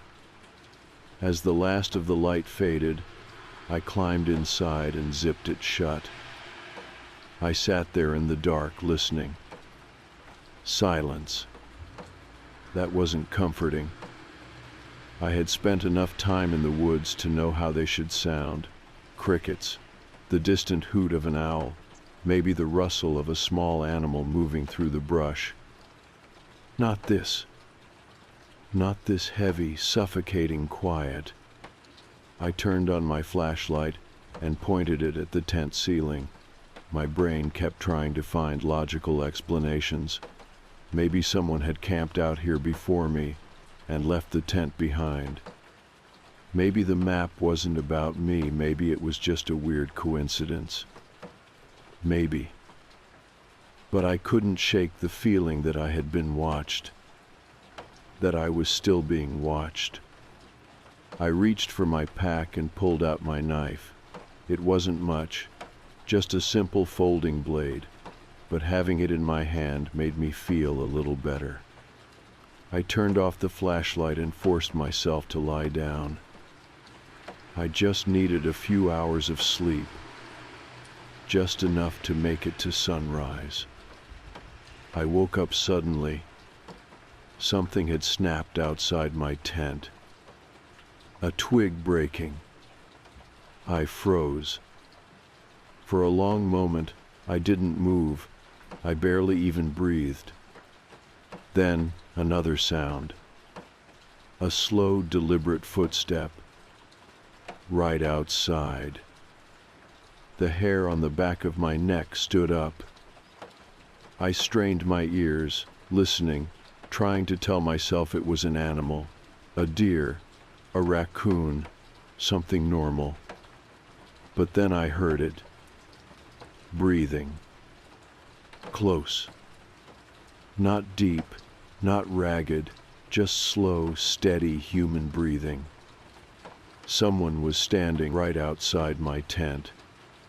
My fingers tightened around the knife. I didn't dare move. I didn't even blink. The breathing stayed there for a few seconds, maybe a minute, but it felt like an hour. Then, slowly, it moved away. Soft footsteps, deliberate and careful, fading back into the woods. I stayed frozen in place, barely daring to believe it. I listened for another hour, maybe more, but I didn't hear anything else. Eventually, I reached for my phone. My fingers were stiff from holding the knife so tight. No signal. I wasn't surprised. I needed to get out of there. I had 2 options: wait until morning, or run now. Neither felt safe. But as I lay there, heart pounding, I knew one thing. I wasn't waiting to find out what happens next. I was leaving. Now, I didn't waste time. I moved slowly at first, careful not to make noise as I unzipped my tent, my ears strained, waiting for any sound, any movement. Nothing. The forest was still. Too still. I crouched low, scanning the trees with my flashlight. The beam cut through the darkness, illuminating the tangled underbrush and the rough bark of trees. But there was nothing there. No movement. No footprints. But I knew what I had heard. Someone had been outside my tent. And now I had no idea where they were. I grabbed my pack, slung it over my shoulders, and gripped my knife tight. I wasn't sticking to the trail. If someone was following me, they would expect me to. Instead, I turned off my flashlight and started moving off trail, deeper into the woods. The branches tugged at my sleeves as I pushed through the undergrowth. My breath came in sharp, controlled exhales, each step measured. I wasn't running, not yet. I just needed distance. I needed to make it back to the main trail, then hike out as fast as possible. But then, after only a few minutes, I saw something that made my stomach drop. A footprint. Not mine. Fresh. Right in the patch of dirt I had just stepped over. I felt my pulse slam against my ribs. They were ahead of me, not behind. Someone had circled around. I spun, scanning the trees again, my hand tightening around the knife. My brain was screaming at me to run now, but I knew better than that. If I ran blindly, I could trip, get lost, make myself even more vulnerable. I had to be smart. I crouched down behind a tree and waited. Listened. And then, in the distance, I heard it. Soft footsteps. Deliberate, measured. Not charging toward me, not panicked. Just walking. They knew I was out here. And they weren't in a hurry. I felt a chill run through me. I needed a plan. Fast. I had two choices. Keep moving and risk making noise. Wait and hope they pass by without seeing me. Neither felt great. I was crouched behind a thick tree, my body tense, every nerve on fire. The footsteps were getting closer. Then they stopped. Right near my tent. I swallowed hard. Whoever was out there was standing exactly where I had been 10 minutes ago. I felt my stomach turn. They knew I had left. They were tracking me. I forced myself to breathe. Think. Then I made my choice. I moved. Not fast, not loud. I took slow, careful steps in the opposite direction, using the wind to cover any noise I made. I didn't look back. I didn't want to see. I walked like that for nearly an hour. My legs ached, my back screamed from the weight of my pack, but I didn't stop. Not until I saw it. The trail. The real one. The one that led out of the forest. I nearly collapsed from relief. But I wasn't safe yet. I didn't stop moving. I kept walking, pushing myself harder, moving as fast as I could without breaking into a run. The whole time, my ears were straining, waiting for something, footsteps, voices, anything. but I heard nothing. Not until I was almost at the trailhead. It was barely a whisper. Faint, so quiet I thought I imagined it at first. But then I heard it again. A single word. Leaving? I ran. I didn't look. I didn't think. I just ran. My boots pounded against the dirt, my lungs burning as I sprinted toward the parking lot. The forest blurred around me, shadows twisting, the trees closing in. Then suddenly I broke through the trees. My car was there, waiting. I yanked the keys from my pocket, hands shaking as I fumbled with the lock. I threw myself inside, slammed the door shut, and locked it. Then I just sat there, heart pounding, hands gripping the wheel so hard my knuckles turned white. I expected something to come bursting out of the trees. A figure, a shadow, someone. But no one did. The forest stood silent, watching. I drove away and never looked back. I didn't tell anyone what happened. Not at first. I tried to rationalize it. Maybe it was another hiker. Maybe I had overreacted. But deep down, I knew the truth. Someone had been out there with me. They had been watching me, tracking me, marking my location on that map. And the worst part, I have no idea what would have happened if I hadn't left when I did. Maybe nothing. Or maybe I wouldn't have made it out of those woods at all.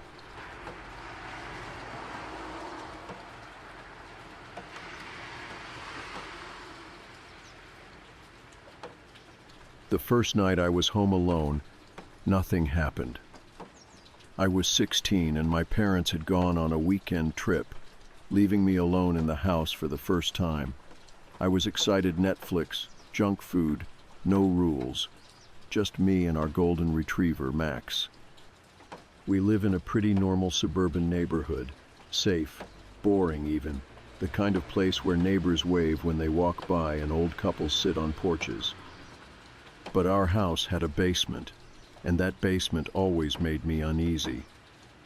It wasn't finished, just concrete floors and shelves stacked with old junk. The door to it was in the kitchen, and my parents never used it. We had a fridge down there for extra food storage, but otherwise it was just a cold, empty space. That first night, I locked the doors, double-checked the windows, and curled up on the couch with Max. Everything was normal. Until I heard it. A soft creak, a shifting sound, like something moving downstairs. I froze, turning off the television to listen. Silence. Max lifted his head but didn't bark. If it was an animal, he would have reacted. I told myself it was just the house settling. I went to bed with my door locked. The next night, the noises didn't stop. It wasn't just creaking anymore. It was footsteps, faint, slow footsteps. I wasn't crazy. I knew I was hearing someone moving. But every time I built up the courage to check, there was nothing. Max kept perking up at the sounds too, staring toward the kitchen. But he never barked. It was like he knew something was there, but wasn't afraid of it. I called my parents, trying not to sound paranoid. My mom laughed. Used to being alone. That night I barricaded my door with a chair. The next night was worse. I woke up around 1 a.m., thirsty. The house was dark, silent. I grabbed my phone as a flashlight and tiptoed toward the kitchen. Then, as I turned the corner, I saw it. A shadow moved across the living room. I stopped breathing. I wasn't imagining it, something was there. I backed up, my heart pounding so loud it filled my ears. My first instinct was to grab my phone and check the security cameras. I opened the app and scrolled through the last few hours of footage. Then my heart stopped. There was a man. He was naked, stepping out of the basement, moving casually, like he lived here. He walked into the kitchen, opened the fridge, and took out food. Then, after a few minutes, he disappeared back downstairs. I felt like I was going to throw up. I was not alone. My hands were shaking so hard I could barely hold my phone. I had two choices. Run, get out of the house and call the police. Stay quiet and pray he didn't come upstairs again. Then Max growled. I turned toward the kitchen, and he was there. The man, naked, pale, thin, standing in the dim glow of the fridge light, holding a pack of sliced ham in his hands. His ribs jutted out, skin stretched thin over his frame. His hair was matted, his hands were filthy, and his eyes wide, surprised, like I was the intruder. For a moment, we just stared at each other. Then he bolted. He turned and ran straight out the back door. Naked, into the cold, disappearing into the night.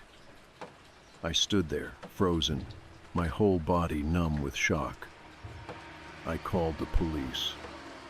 They found signs of someone living in the basement. A pile of blankets, empty water bottles, wrappers from food that had gone missing from our fridge. He'd been sneaking upstairs while we slept. For weeks. But the worst part? There was a small hole behind one of the basement shelves just big enough for a person to squeeze through.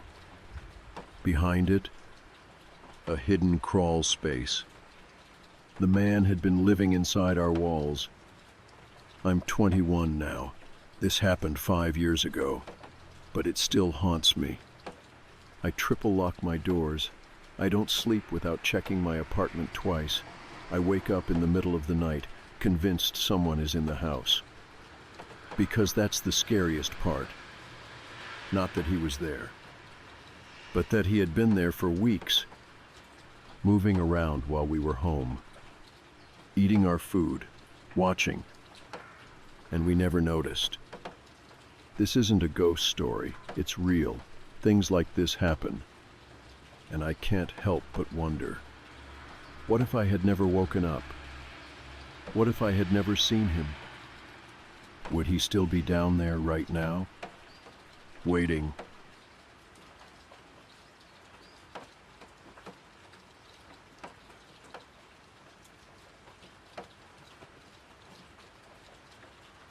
I've had sleep paralysis since I was a teenager. If you've never had it, count yourself lucky. It's like waking up trapped inside your own body, your brain flickering between dreams and reality, while something, usually something awful, stands over you. Some people see shadowy figures, old hags, even demons sitting on their chests. Me, I have the shadow man. I don't know if man is even the right word. He doesn't have a face, or clothes, or anything resembling a person except for his shape. Just a tall, thin silhouette standing in the same spot every time, near the corner of my room, head slightly tilted like he's studying me. He never moves, never speaks, just watches. I used to be terrified, but after so many years of the same thing, I learned to live with it. He became routine, until last night.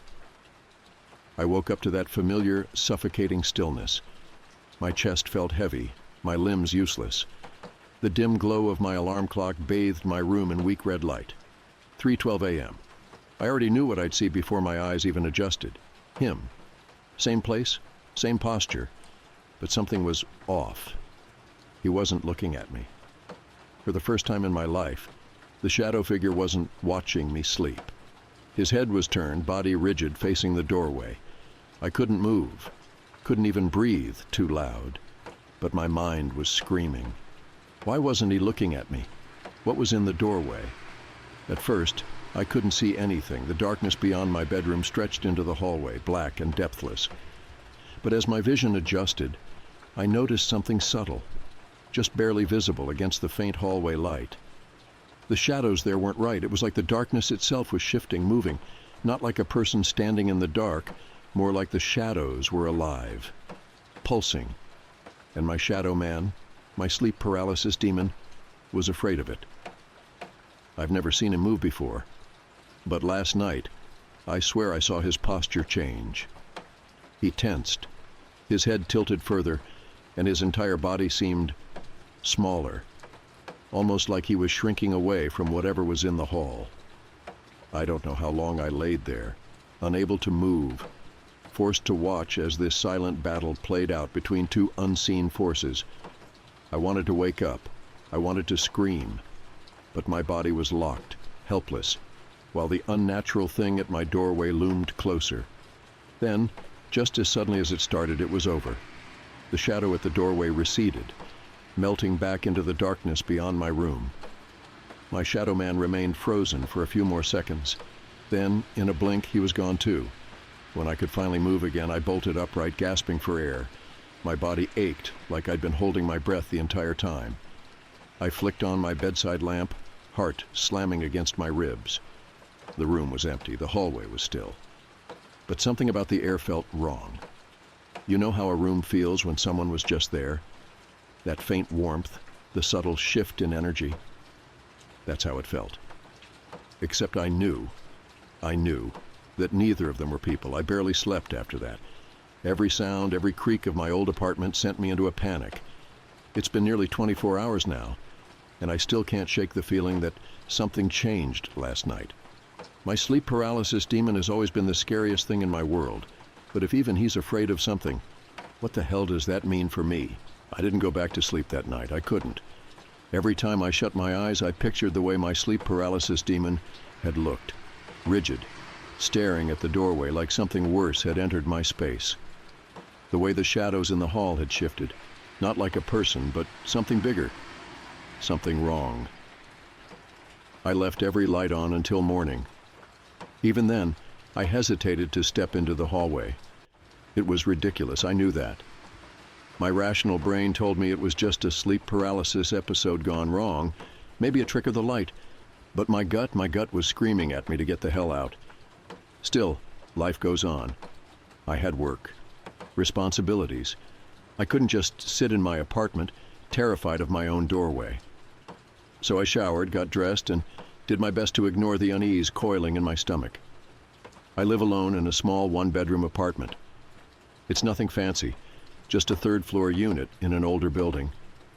The walls are thin, and I can hear my neighbors talking through the vents sometimes, but it's home, at least it used to be. That day at work, I could barely focus. I kept replaying the night in my head, searching for some logical explanation. Maybe I was just overtired. Maybe I'd fallen into a weird half-dream state where my mind conjured something new. But none of that explained the way my body had reacted.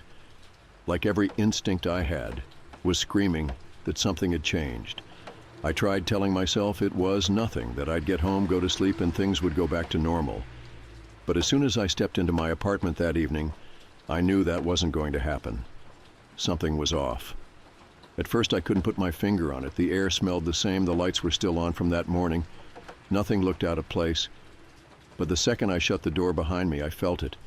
That same charged stillness from the night before, like the room was waiting for something. I went about my night as usual, trying to shake the feeling. I made dinner, put on a show in the background, scrolled through my phone. But no matter how much I distracted myself, I kept catching myself looking at the hallway. By midnight, I was exhausted, but the idea of turning off the lights made my skin crawl. I ended up leaving my bedside lamp on when I finally climbed into bed, telling myself that everything would be fine. I woke up to paralysis again. The clock read 3:08 a.m., 4 minutes earlier than the night before. My breath caught in my throat as my eyes adjusted to the dim glow of my lamp. I didn't want to look. I did not want to look, but I had to. The shadow man was there. Same spot, same posture, except this time he was already facing the doorway, My stomach dropped. My muscles strained against the invisible force holding me down, but I was locked in place. Then I saw it. The shadows in the hallway were moving again. At first it was subtle, a ripple, a shift. But then, it stepped inside. I didn't know what I was looking at. It wasn't like my sleep paralysis demon, which had a defined shape even if it was unnatural. This thing was formless, like a mass of darkness bleeding into the air itself. And the second it entered my room, my shadow man, the same entity that had haunted me for years without fear, took a step back. I've never seen him move before, not once. But now he was retreating. And then, for the first time in my life, I heard something. A sound, so low and distorted I couldn't tell if it was real or in my head. Not a voice, not exactly. More like a deep, rumbling vibration, as if the air itself was growling. The darkness at the doorway pulsed, spreading outward like ink in water. My shadow man backed away further, head tilting down slightly, almost as if he was bowing. And that was the moment I knew he wasn't the predator in this situation. He was prey. My heart was pounding so hard I thought it might stop. Every instinct in my body screamed at me to move, to run, to wake up, but I was frozen. I couldn't do anything except watch as the formless shadow expanded, creeping forward in slow, deliberate motions. It was coming toward me. The weight on my chest grew heavier, like something was pressing down on me from all sides. The rumbling sound grew louder, vibrating in my bones. The air itself felt thick, suffocating. My vision blurred at the edges, and for a split second I swore I could see something within the darkness, something shifting, twisting, changing shape too fast to comprehend. And then, just as suddenly as it started, it stopped. The formless shadow recoiled, retreating back toward the hallway. My shadow man didn't move, didn't react. He just stood there watching until the darkness fully disappeared into the hallway. Silence. I could move again. I gasped for air, rolling onto my side, body shaking with the force of my own heartbeat. The room was empty. The doorway was just a doorway again. But the feeling lingered, the absolute certainty that something had been in my room, something that didn't belong. I didn't sleep for the rest of the night. I didn't even stay in my bedroom. I spent the next few hours sitting on my couch, every light on, trying to make sense of what happened. I always thought sleep paralysis was just a trick of the mind, that the shadow figure in my room was just a byproduct of my brain, messing up the transition between sleep and wakefulness. But now I'm not so sure. Because if my shadow man is just a hallucination, just a glitch of my sleeping brain, then what the hell was he afraid of? I didn't go back to my bedroom after that night. I couldn't. The moment I stepped out of bed, something in me just knew. I wasn't supposed to sleep in there again. I tried to push through it. I really did. I forced myself to sit in my room the next day with the door wide open, staring at the empty hallway, trying to prove to myself that it was all just sleep paralysis, that it wasn't real. But it was. That night I slept on my couch with every light on. No paralysis, no shadow figures, nothing. Just an uneasy feeling lingering under my skin, like something was watching. I told myself it would pass, that the fear would fade, and I'd go back to my normal life, but the third night came and the feeling only got worse. It wasn't just paranoia. My apartment felt different. I don't know how to explain it, but when you live in a place long enough, you just know its rhythm. The way the air feels when you walk in, the familiar hum of your appliances, the way light moves through the rooms at different times of the day. Everything felt off now. The air was heavier, thicker. The silence wasn't just silence, it was loaded, like the entire apartment was holding its breath. And the worst part? I stopped seeing my shadow man. I should have been relieved, right? The figure that had haunted me for years was gone. But somehow that only made it worse. Because if he was really just a product of my mind, if he was just another sleep paralysis hallucination, why did his absence feel so wrong? By the fifth night, I was on the verge of a breakdown. I hadn't been sleeping much, and when I did, it was light and restless, my body constantly on edge. Every time I closed my eyes, I expected to wake up paralyzed again, staring at something worse than before. I needed to get out of there. I packed a bag that morning and left. I didn't even have a real plan. I just knew I couldn't stay. I called out of work, drove 2 towns over, and checked into a cheap motel for the night. It wasn't great, but the moment I stepped inside, I felt like I could breathe again. That night, I slept better than I had in weeks. No paralysis, no shadows, just deep, dreamless sleep. But when I woke up the next morning, my stomach dropped. My car key, the spare one I never used, the one I kept in the little dish by my apartment door, was sitting on the motel nightstand. I know I didn't bring it with me. I checked my bag twice before leaving. The key hadn't been there, but somehow it was here now. I packed up and left immediately. I don't know what I was expecting when I got back to my apartment, but the second I walked in, I felt it. It was worse now. The air was heavy, suffocating. The lights felt dimmer even though I'd left them all on. My stomach churned as I stepped inside, and when I turned to shut the door, I noticed something that made my blood run cold. The floor by the doorway, the exact spot where my shadow man had always stood, was covered in dust. Not a little. A thick layer, like nothing had been there in years. I couldn't breathe. I backed away, my mind racing. The figure that had watched me sleep for years, the one I'd seen just days ago, had left no trace, like he had never really been there at all. I slept at a friend's place that night. I didn't tell them everything, just that I was feeling weird about my apartment, that I needed a break. They didn't ask too many questions, thankfully. The next day, I broke my lease. I didn't care about the penalties, didn't care that I had to forfeit my security deposit. I packed my essentials, shoved the rest of my belongings into a storage unit, and found a temporary rental on the other side of the city.